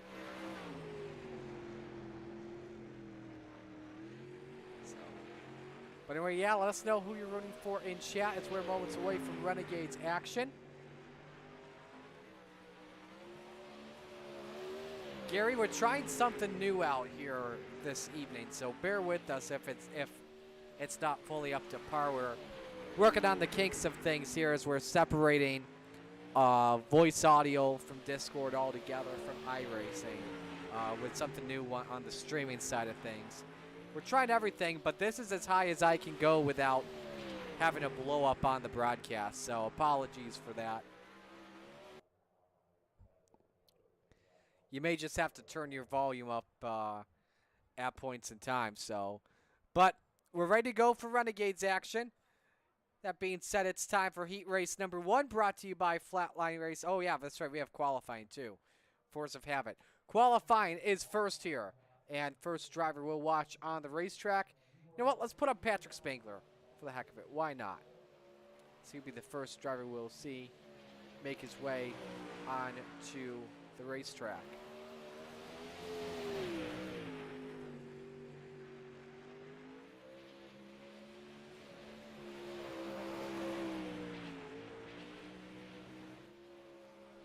Let's see where Spangler sets the bar here. Something to keep in mind, too. Track record for Renegades is a 12.590. Or, excuse me, 12.519 that was set by Brennan Lacey. And Spangler goes 4th quick. Jesse Bandy 2nd quick. Stephen Goldner 2nd quick. Top 3 drivers, all from the Bandy-built staple. So Bandy-built was in line when they said they were coming. Quick time for Randy Shreves. Shreves goes 14.181. What a lap by the driver of the number 56 as he'll pull it on to pit road. Kyle Sargent, 9th quick on lap number 1. Atkinson 13th quick on his lap. Sargent across the line. This could be a better lap. It is up to 5th, 14.31. Here comes Jesse Atkinson off of turn number 4. Slower lap for the Pink Panther. John Hine puts his car to a stop. Here comes Gavin Chatham off of turn number 4. Slower lap for him. Doesn't make the second lap in time. Randy Shreves is on the has the fastest time. So a great lap for him. As we're ready for heat race number 1, brought to you by Flatline Racing Bodies. Here's the starting lineup for this heat race, as it's the Pink Panther, Jesse Atkinson, who is on pole position. Next to him, it's Shaggy Zach Chapman in the 72. Row number 3, it's Kyle Sargent in the 91, next to Randy Shreves in the 56. Row number 3, Bob D. Good in the number 7, and Barry Goldner in the 36. Rounding out the field this evening, Brian Dickens in car number 122.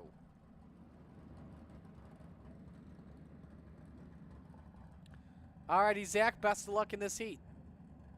Yeah, I couldn't have got much luckier with that draw. We'll see if I can keep it up here. Absolutely.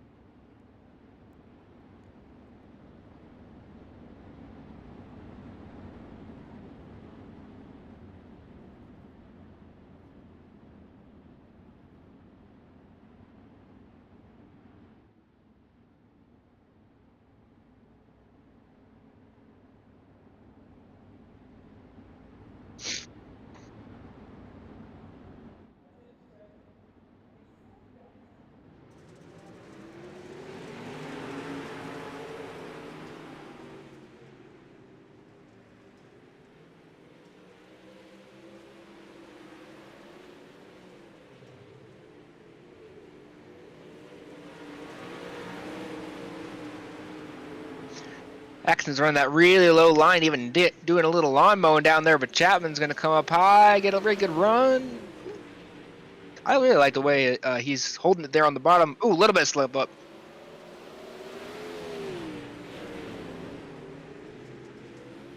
Ooh, easy! No!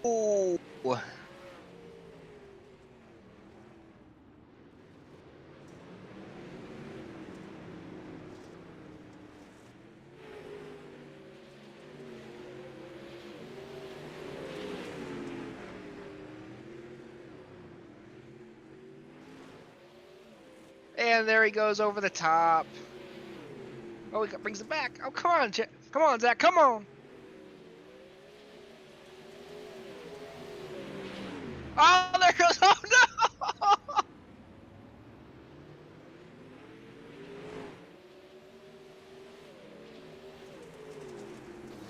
Oh!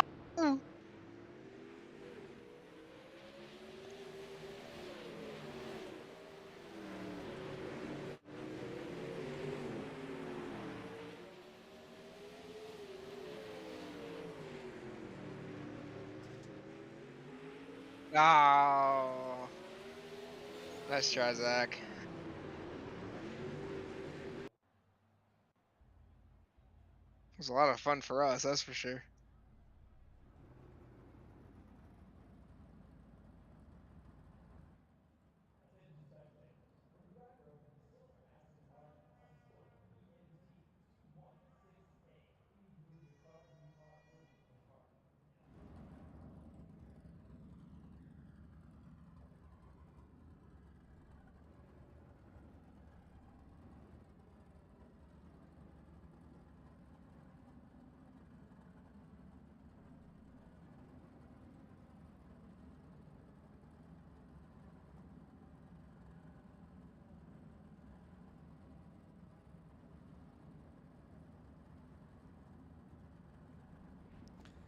Field set to roll off as we're moments away from taking the green. So I like the strategy for Patrick Spangler here. As he qualified, I believe it was... I'm trying to think here. He would have had to qualify here. Zach Chapman will unmute you here. He would have had to qualify, I believe, the 15th quickest, if I have my math right. If not, it was somewhere in the top 10. But Heat 2 is underway. Green is out. 4 wide into turn 1 already. Everybody keeps it straight. And here comes the goose for the race lead. Wilson with the send into turn number 3. He just went 2 for 1. There's still 3 wide as Cote leads the opening lap. Spangler again trying to mow the lawn. 3 wide for the lead again. Oh, Moonen backs out of it. This is wild stuff here, Brandon. Yeah, and Tyler's really taking a really conservative approach here. Clips the inside, gets a little bit loose. And he's Gonna lose flanking. a lot of speed. Moon into the Like, point. Tyler's acting like he wants to be aggressive, but he's really letting off at the same time. It's a really odd strategy, if I say so myself. Spangler sends it deep into turn. He can't be hitting the grass, though, Zach. That's the thing. That's what's costing him the lead. Yeah, no, for sure. He's just trying to cut the corner as early as he can to try to find that little bit of pack down there, but he's doing it a little too early. That time, you know, he hooked the left front pretty good, but just got in the gas a little too hard. Aiden Young's gone off the racetrack here. Pulling up for what happened, but final lap underway here for Kyle Moonen. This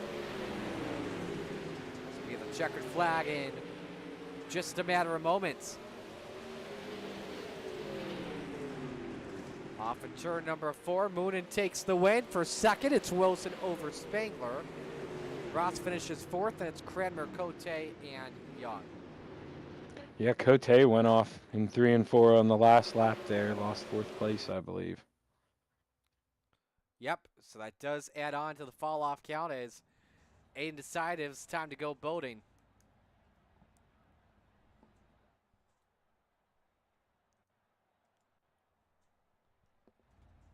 That's just so easy to do right now. As you saw, I did it, stepped on it in front of the field, and ended up taking out. Yeah. I can't even remember. I think Sargent there.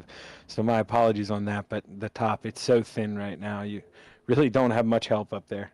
Absolutely. As we're now set to go for heat race number 3, which is brought to you by Glen Ridge Motorsports Park. Here's how they line up for this heat race. On the pole position, it's the Professor John Hine in the 71. Next to him, it's the salesman Blake Chapman in car number 20. Row number 2, it's the Brewerton Beast Jeff Barker in the 513, and next to him, it's the 30 of Stephen Goldner. Row number 3, the 21 of the Flying Fry, Kevin Fry, and John Short rounds out the field.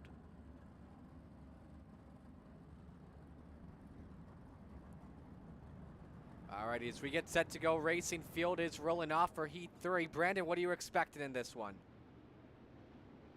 I'm expecting the winner to come off the high side.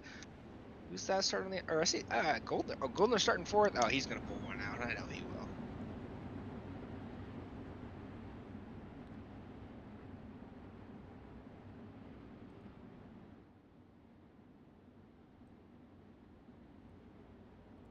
All right, ready It's to weird go. seeing the Professor in a different paint scheme.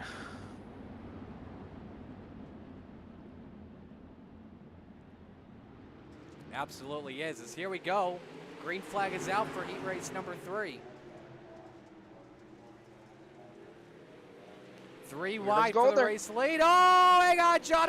Holy moly! What a hit off the Tory tire. That was a direct bullseye as Blake Chapman leads the opening lap. Hey, Hine, my car's still for sale if you need a new one. Race for the lead goes on between Blake Chapman and Stephen Goldner. Goldner tries to slide up the racetrack. The salesman hangs on for now here, guys. Yeah, you can see Goldner. I mean, he may be quicker. You see he's running down, but it's so hard to complete that move on the bottom. You lose all that momentum on corner exit. Oh, that was tight. Had to keep Blake the lane. So Chapman hangs on for right now. 2 to go. Chapman, Goldner, and Short the top 3. Jeff Barker, the final transfer spot, Brandon.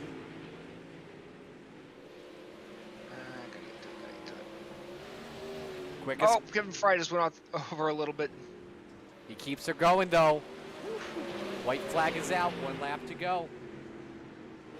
Yeah, I think Goldner's almost got to settle for second here because Shorty's gotten right up behind him, so it's made tough for him to throw a Hail Mary here. Chapman And off in Fry- turn number Fry went 4. over. Checkers are out and he wins it.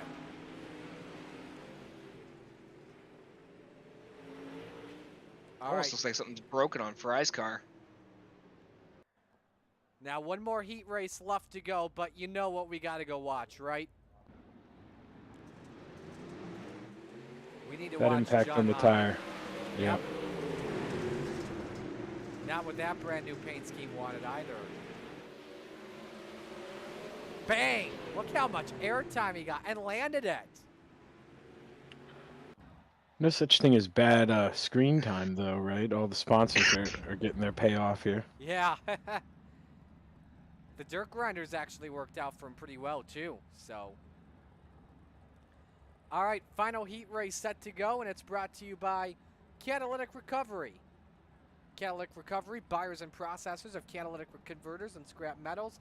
Competitive, honest pricing serving upstate and central New York, western Vermont, and Massachusetts areas.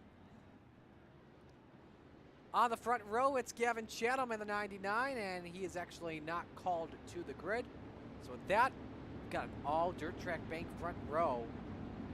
And Brandon Talbot and Kurt Schatzer with some brand new paint schemes. Row number 2, the Desert Demon, Terry Landis, and next to him, it's the 49, the Bandybuilt Master, Jesse Bandy. And row number 3 on the outside, the Captain, Gary Taylor. 4 in, 1 goes home. Here we go for the start of heat race number 4. Take it real quick, Zach. Yeah, Brandon Templeton got a pretty good jump there on the outside, but ooh, and then right there we go. But or it was actually Kurt on the outside. Sorry, my graphics were wrong there. But Kurt was able to get him as Templeton tried mowing the grass there.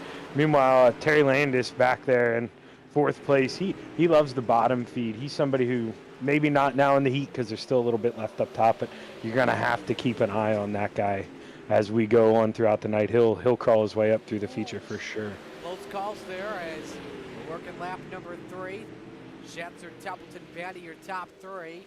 You know Templeton's not going to make a move. Bandy, it's going to take a lot of work by him, Brandon, to go for this one. Yeah, and it's especially a tough track to do it on. But those two nose to tail, he's not going to be able to throw a slider on one of them. He's just going to have to go for both of them if he wants it. But there's almost no shot at that. And making the bottom work is almost impossible here at this point in time. So he just got the ball in line. Trying everything, though, to hang in there, though, on the bottom. Oh, there's... Whoa, they touched. Contact. Bandy's able to hang on to it, and same with Templeton. And that just helps out Superman increase his lead with 1 lap to go, guys. Yeah, it's almost going to solidify it for Schatzer as long as he can keep it on the track here. I'm wondering if Bandy can maybe throw one last move here, but it looks like he's not going to be able to do it. Too much of a gap as Kurt Schatzer crosses the line. Schatzer starts from 4th position here. Templeton did run the quickest lap of the race at a 14:23. Bandy and Landis also transfer in, which means we've got our lone B main of the night. Brought to you by Gambler Motorsports. So we have taken 16 drivers. Top 8 make it in. Bottom 2 are off to the house early for a beer. Zach Chapman starts on pole position. Next to him, it's the outlaw Preston Cranmer. Row number 2, Kevin Fry. The Flying Fry next to the captain, Gary Taylor. Row number 3, it's Bob DeGood next to the Goose, Chad Cote. Row 4, it's the Professor John Hine next to Gavin Chatham in the 99. And rounding out the field, Brian Dickens in car number 99 and Aiden Young, the New Hampshire Rocket, in the 69.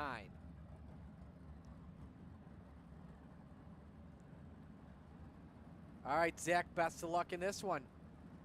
Yep, appreciate it, fellas.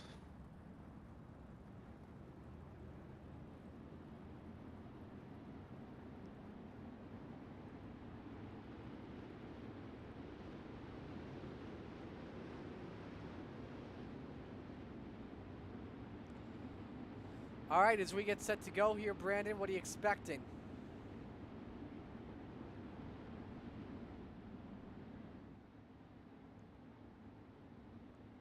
All right, while we wait on Brandon to get back, we're going to be focusing on the driver that is in 8th after lap number 1. Again, stand by on who that could possibly be.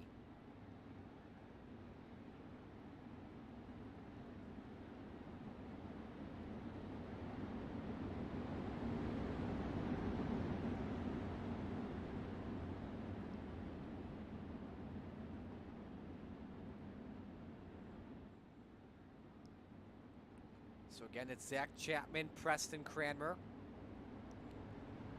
that are set to bring us to the green flag. Top 8 move on, 8-lap B main. Here we go. Chapman hits the curve. Both Chapman and Fry up the hill. Here comes Preston Cranmer 3 wide. He had the momentum off for 2. And the Ayla Outlaw goes to the point, but he gets sideways. Kevin Fry looks for, oh, and Cranmer catches the wall, and he could be out of it. From lead 8 to the back, and now he's racing John Hine for the final transfer spot. But what's the damage look like on the 07 is the question.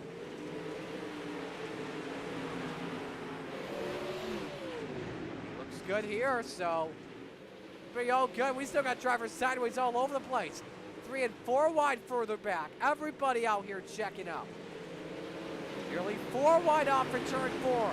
And Fry now has company from Cranmer. Zach Chapman still hanging on. Here comes Gary Taylor and Eddie Young. And Cranmer nearly makes contact with Hine. There's some good stuff here happening at Lernerville. Oh, Chatham off the track and stay with Gary Taylor. Who gets it straight first is the question. Chatham gets away from the scene of the crime. You also had Aiden Young go off track. He's now in 8th. Gary, though, doesn't run anymore, and he nearly hit Zach Chapman.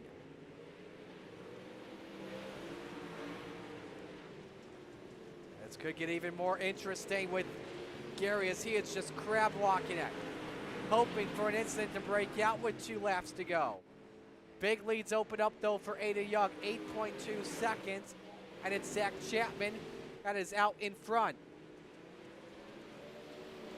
Does, though, have Chad Cote on his tail in the final lap of things.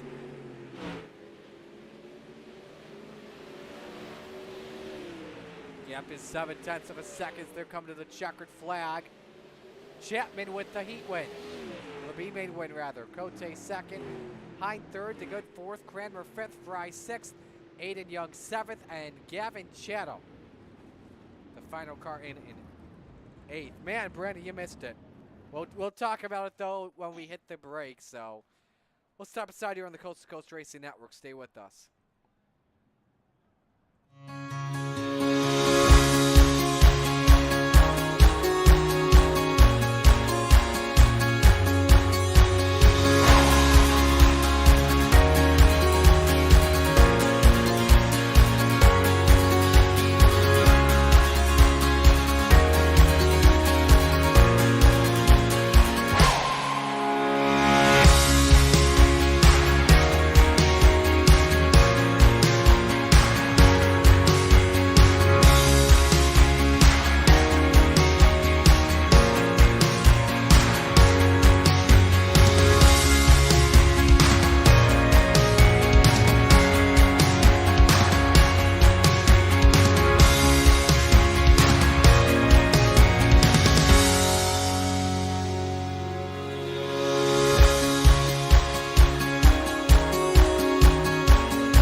Final laps before we have our 35-lap feature this evening.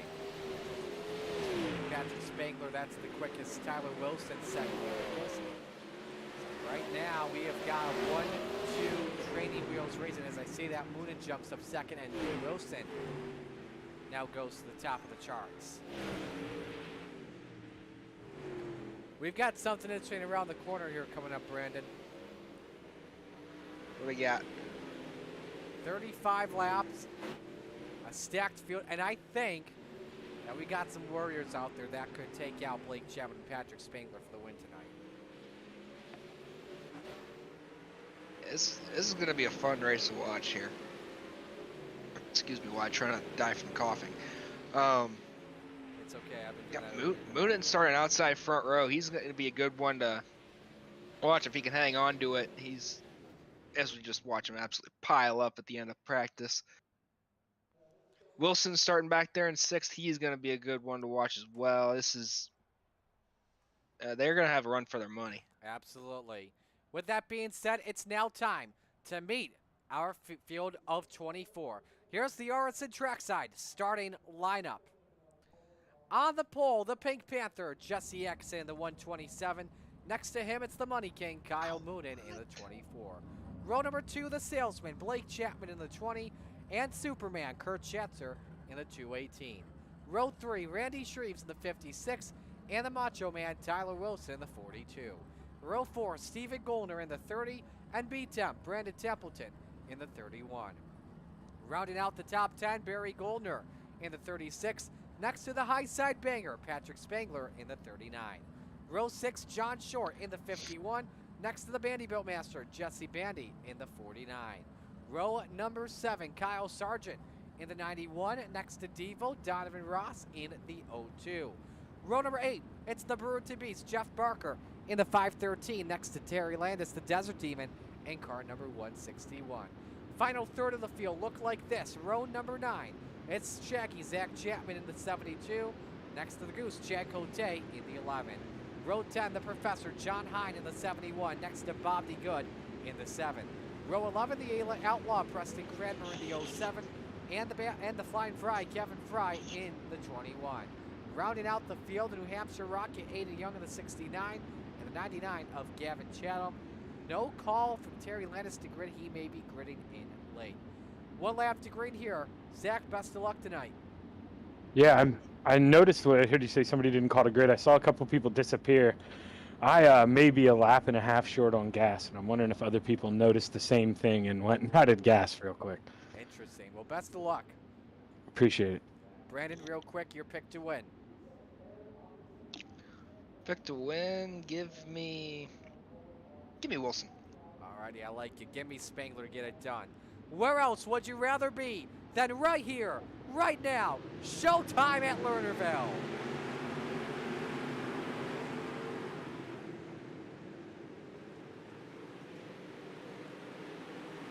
Moonin and Axton stay side by side as the field makes their way into turn number 3 and 4. It's the Money King that leads lap 1. Schatzer looks for the longer way around for second spot. Or what we saw in the Rebels feature. High side of the place to be early. Low side came in late in the going here, Brandon. Front 4 on the outside line. Oh, stack up! Oh, big wreck! Goes around with Patrick Spangler. 5, 6, 7 cars involved, and we've got our first yellow of the night. Oh my Lanta. The top 2 in points last season, all involved in this accident. Blake Chapman and Patrick Spangler. Here's a look at what happened.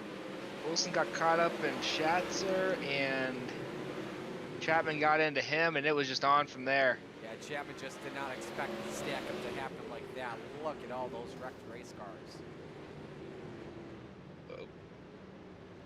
Couple onboards here. Let's go, Patrick Spangler.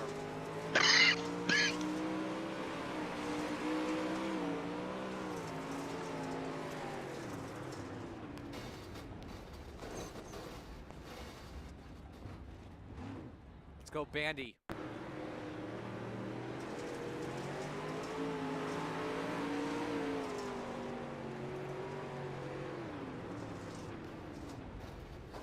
Nowhere to go. A lot of drive. If you were on that outside line, nothing he could have done.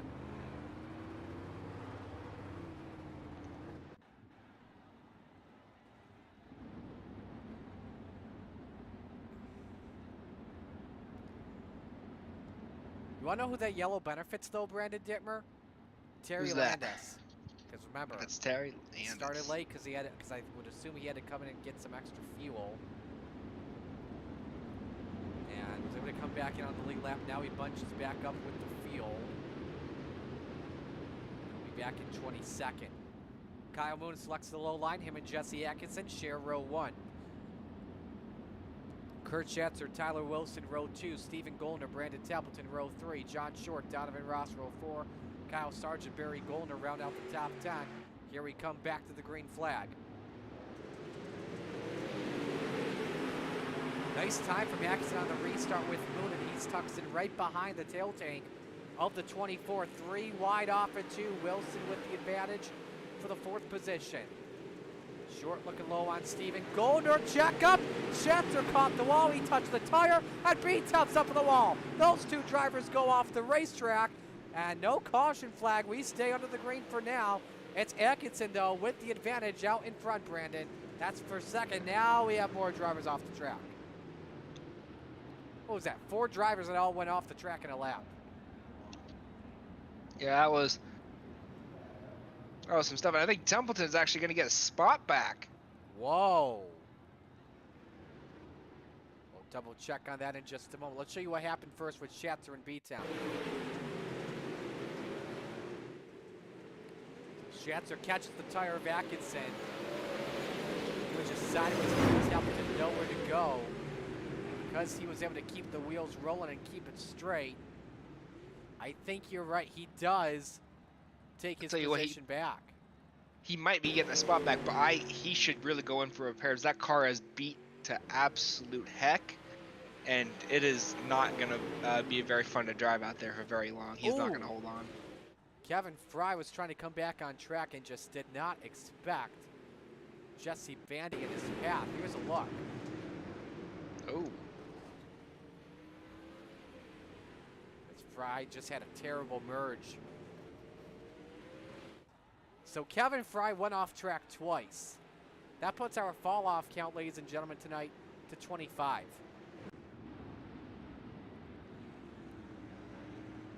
In case you're wondering, we had 6 in the 358s earlier tonight. And just about 15 in the Rebels. All right. Try this once again. 30 laps remaining in this one. This time Moonen selects the top for this restart. Times it well as Atkinson's caught sleeping. Stephen Goldner makes the move back up to P2. Short touches the grass in 4th position. Bush looks to take it away. You're right, Brandon Templeton did keep his spot as he rolls the top. He's hanging on for dear life. Just lost the spot for 6th at the start-finish line. He is not having a lot of fun. As he just gets really loose going through 1 and 2, he's going to lose about 4 more spots right there. Look at the stack of it in turn 3. I don't know if it has to do with Templeton as a result. A lot of drivers 2 and 3 wide, a bunch of them as well, trying to make up spots as a result of what happened in the incident on lap number 2. Here's Short. Oh, still the outside. contact too. Contact with Terry Landis. Caution flag does not come out. So we stay under the green flag. Well, and now it comes out. Templeton. Oh, Hind goes around. Around and over, and 1 goes Hind. Yes, there you see it right there. So 2 off tracks. A lot of things to digest here. And let's show you all of them. Here's first off Kurt Schatzer. Waiting to come back on the racetrack. This was the no caution situation, I believe.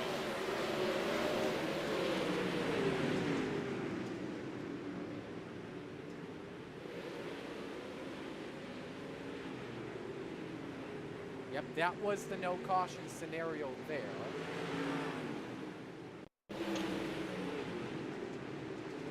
So this may have done it here with John Hine. That was Brandon Templeton that went off track. That may have been actually the one that caused the caution. And look at the flip the professor takes.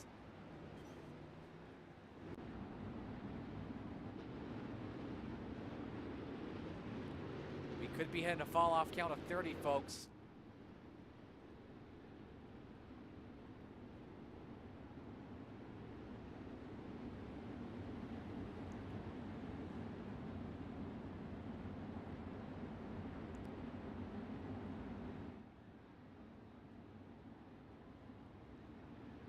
All right, lights are going off this time, and Templeton, we can tell you, did use the quick repair. He is back out on the racetrack. caution has been, or restart has been delayed. Okay, so we're going one extra lap. I wonder if it has to do with not everybody back out on the racetrack. A lot of people not in their spots. Look how spread out they are.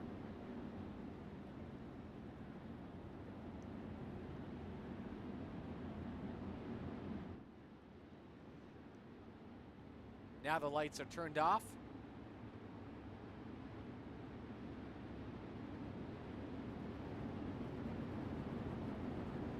So it's Kyle Moon and Stephen Goldner, row number 1. John Short, Jesse X in row 2.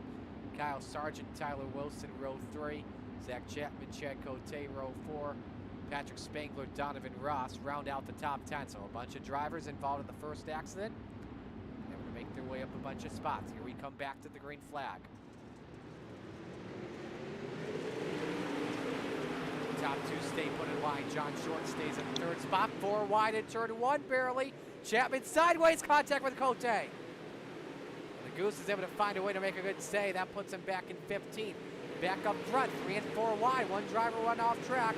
That was Devo. He's staring at the green flag though for right now. Look at the 3 wide racing happening off of turn 2 though, Brandon. Yeah, it looks like Wilson kind of pinched Patrick down there in the middle of 1 and 2, kind of forced Patrick down into the grass. Both came out clean, and now they just need to work on getting back up to the top because they are losing a lot of spots there down there on the bottom. Chapman up 11 spots. He started 17. There you go, Brandon. That way, I would get called for the chase in case he wrecks. Spangler back in the 8th position. Still moving older. Everybody hanging on that high side.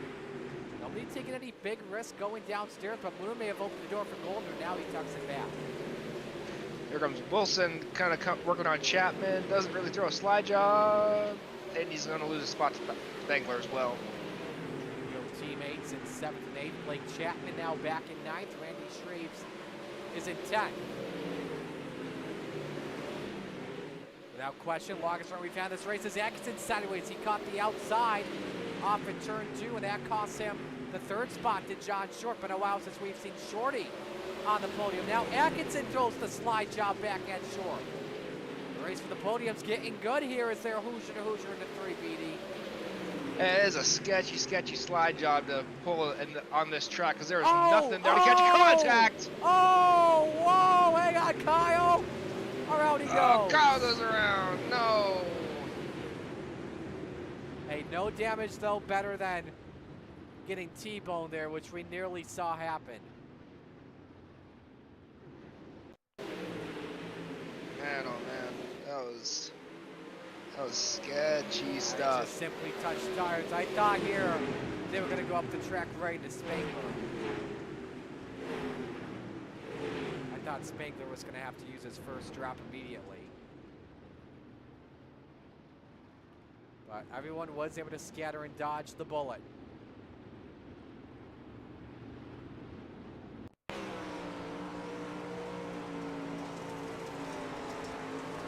See it right there. And they were merged into one at one point. Some tight stuff for sure, folks.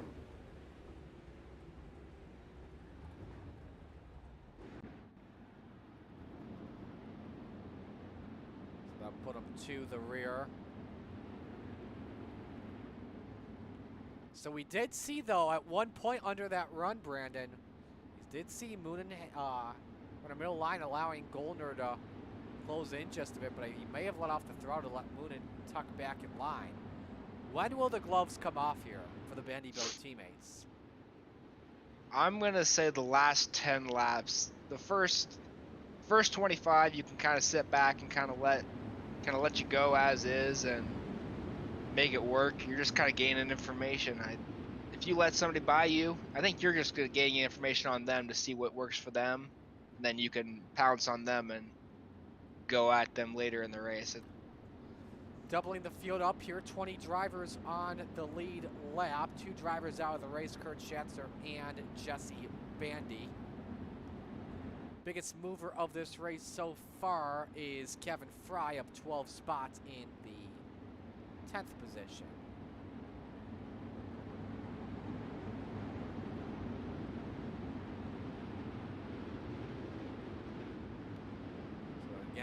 Kyle Moon selects the outside. Steven Goldner next to him. John Short, Jesse Exon, row 2. Patrick Spangler, Zach Chapman, row number 3. Blake Chapman, Tyler Wilson, row 4. Kevin Fry, Randy Shreves round out the top 10 as we're coming back to the green flag.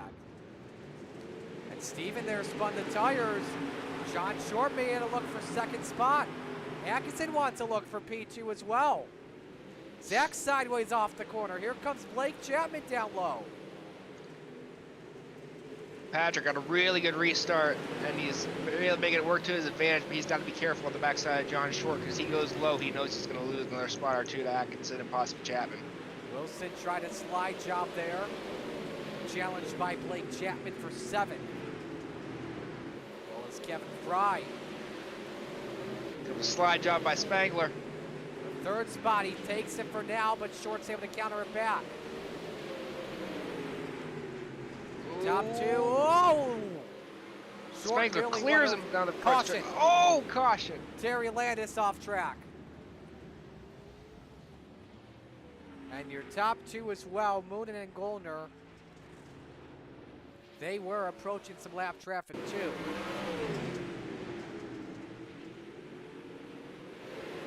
Look at the Desert Demon. Yep, just completely lost it.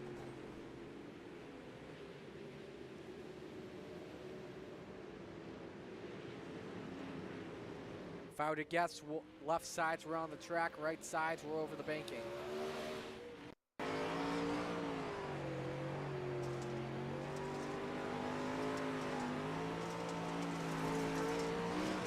Yep. No control whatsoever when the car just freaks out like that.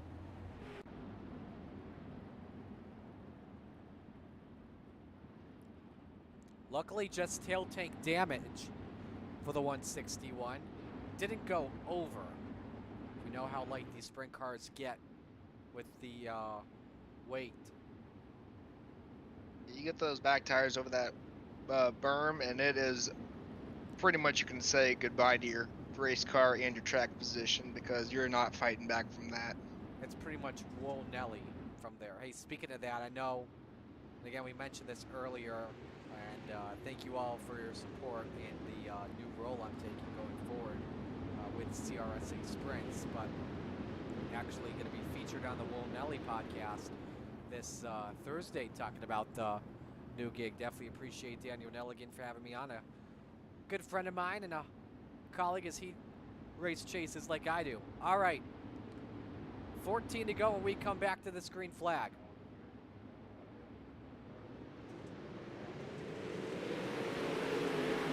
Tuck back line before shorthanded opportunity, but here comes Spangler. Been throwing those slide jobs pretty well, but can't get full control of third. Yeah, may have to send it.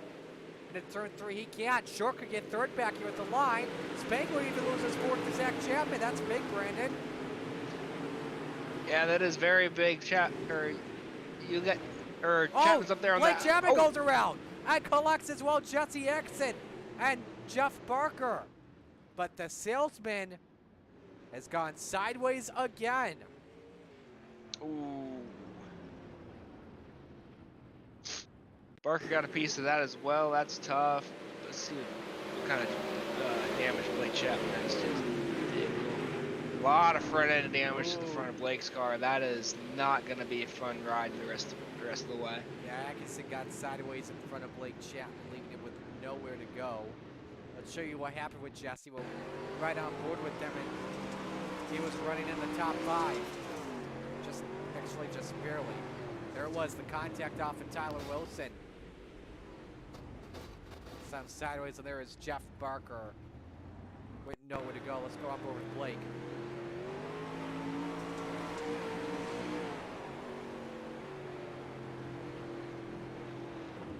Nowhere to go.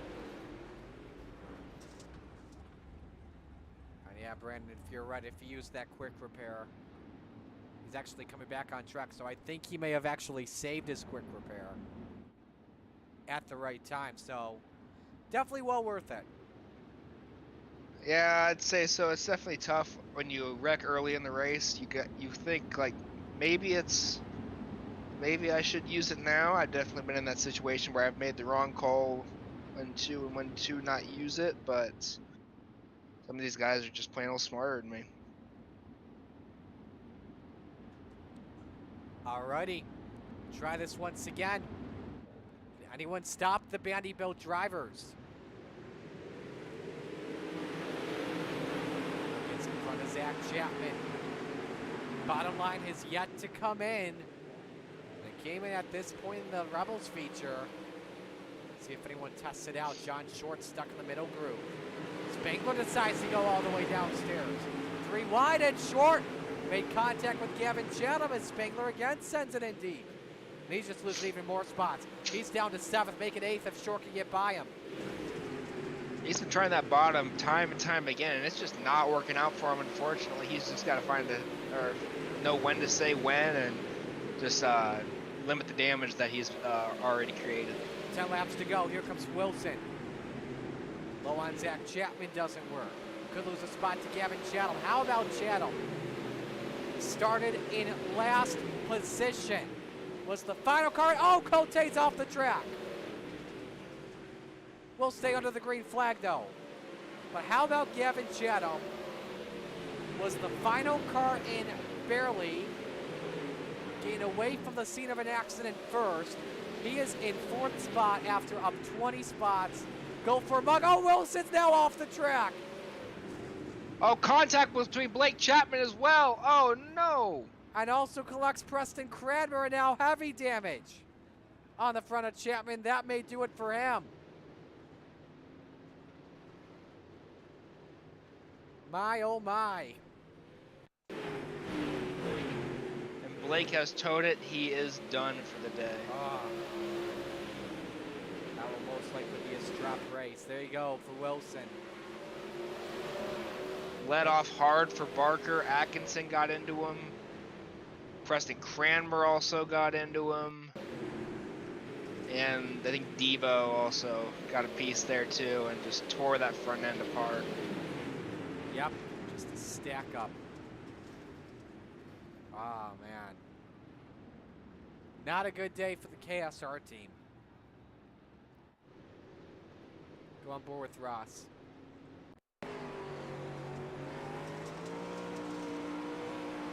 We know Tyler Wilson was the cause of the caution, but this is the bigger story in this yellow.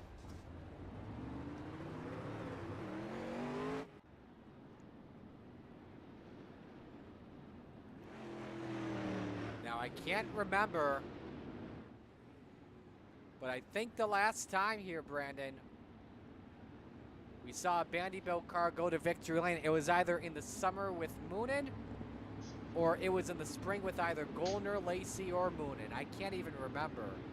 It's been forever since it last happened, obviously because of the new dirt package that iRacing has used, which has been dominated by Blake Chapman and Patrick Spangler. Can Vanderbilt end the winless streak? 6 laps away from finding out. Remember, single file restarts the rest of this feature. When staying single file amongst the front 3. 5 laps to go. Everyone's staying top. Nobody middle or bottom. This track is pretty much rubbered in. Donovan Ross has crashed. No caution. Gollner, though, gets a run. And Kyle Moonen in turn 3. 4 laps to go. Is somebody going to set up a slide job here, Brandon? That's what I'm wondering. They're going to have to wait to the last lap if they're going to want to pull one off at all. But you're going to lose a lot of momentum coming out of the corner with no cushion there to catch you. So you're going to have to set up. Oh my, Templeton! Whoa! We're going to replay in just a moment. But 2 laps to go.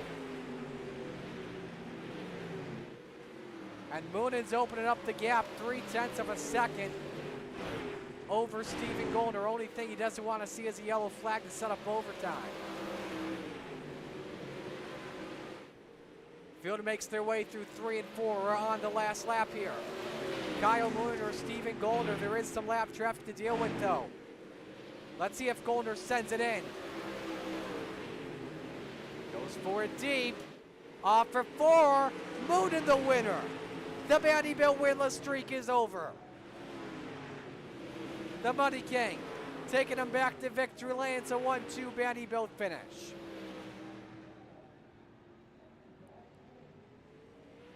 Only a matter of time before they're going to find victory lane again.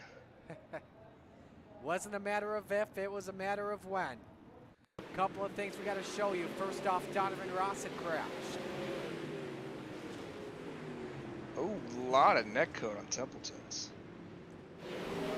Let's see what happened with B-Temp. Touch with Randy Schraves. Bam! Up in the air.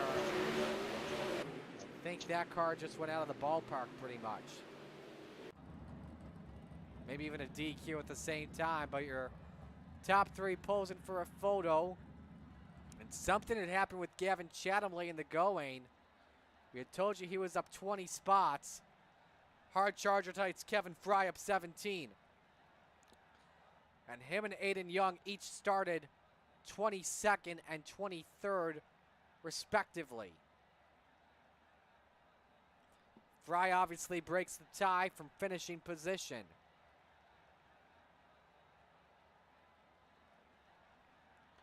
So that's how your top 10 look will go from 11th through 20th. A lot of drivers with tough breaks in this one, especially Blake Chapman. Alrighty, we already have the 3rd place guy in here, and we all know why. Zach Chapman with a 3rd place finish. Walk us through those final laps, man. Man, it almost feels like imposter syndrome sitting on the podium in this series. But looking at the lap times, I had the 4th quickest lap, so pretty close. I just tried to keep it smooth up there on the high side. There were definitely a couple laps where I would get a little squirrely, and I could hear somebody throwing a slider on me. But I did a good job of just nailing the next corner and carrying enough momentum to make them have to battle the guy behind them next in line on the high side. So I definitely wasn't quickest car by any means or should have won, but just did enough to put it there in 3rd place. What do you take away from this one? Obviously a lot of positives going towards the season with a good finish like this.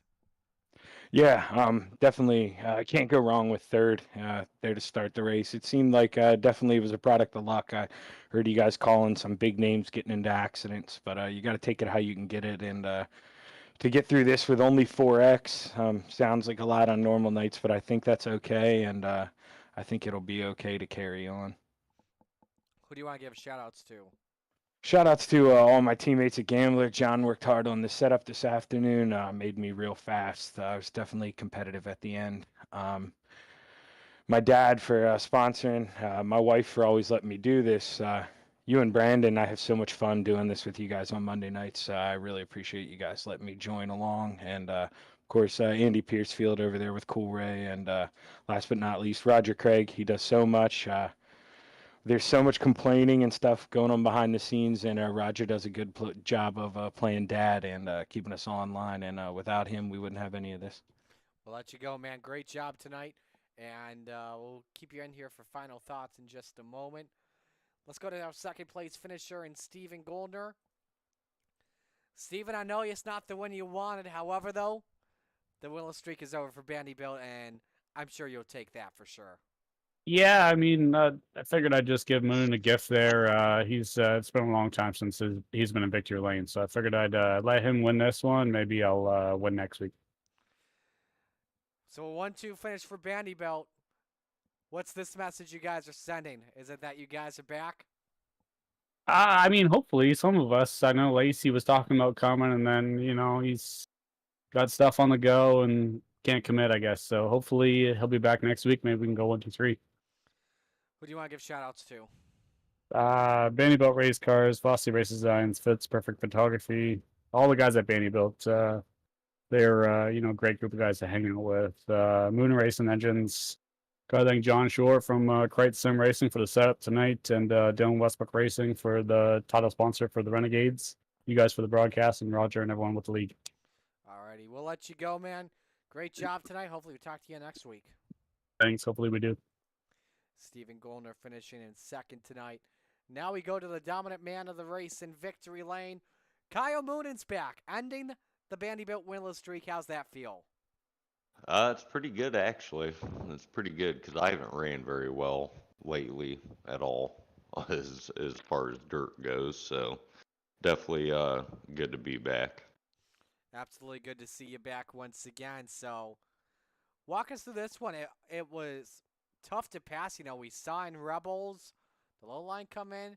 Were you surprised that the low line didn't come in Renegades this time? I definitely kind of was. I was waiting for it to. I want to say maybe if we had more green flag laps, it would have. I'm really not sure to be honest with you, but I kind of looked for it to, but never seemed to.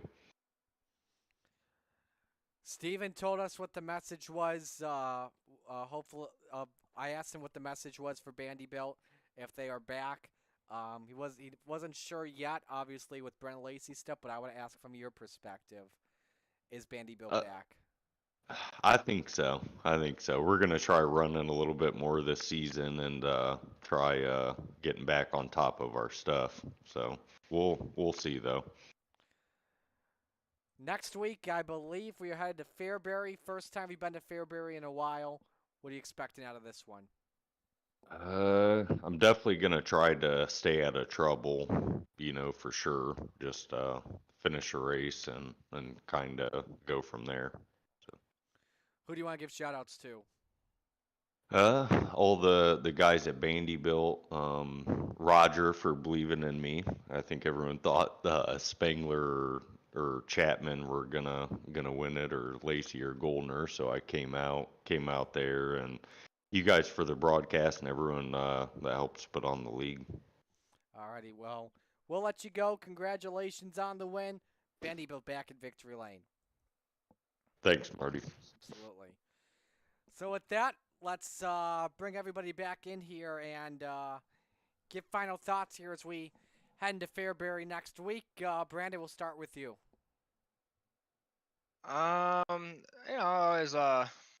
Always love a little bit of Lernerville racing. It's not treated me well in the past, but I always like running it. It's a fun little experience.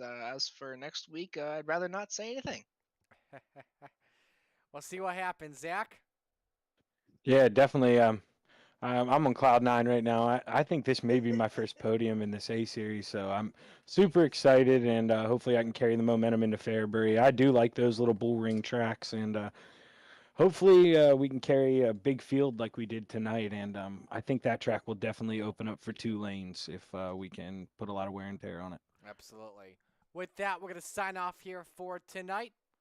On behalf of everyone here at the Coast to Coast Racing League, Extreme eSpeed TV, all the fine drivers and sponsors, Roger Craig, Preston Cranmer, the talented group of admins. On behalf of Brandon Dittmer, Zach Chapman, Dean Reynolds, Marty Sakala, sign off. Congratulations to your winners, Isaac Salas in 358s, Gavin Chatham in the Rebels, Kyle Moonen in the Renegades. So long, everyone.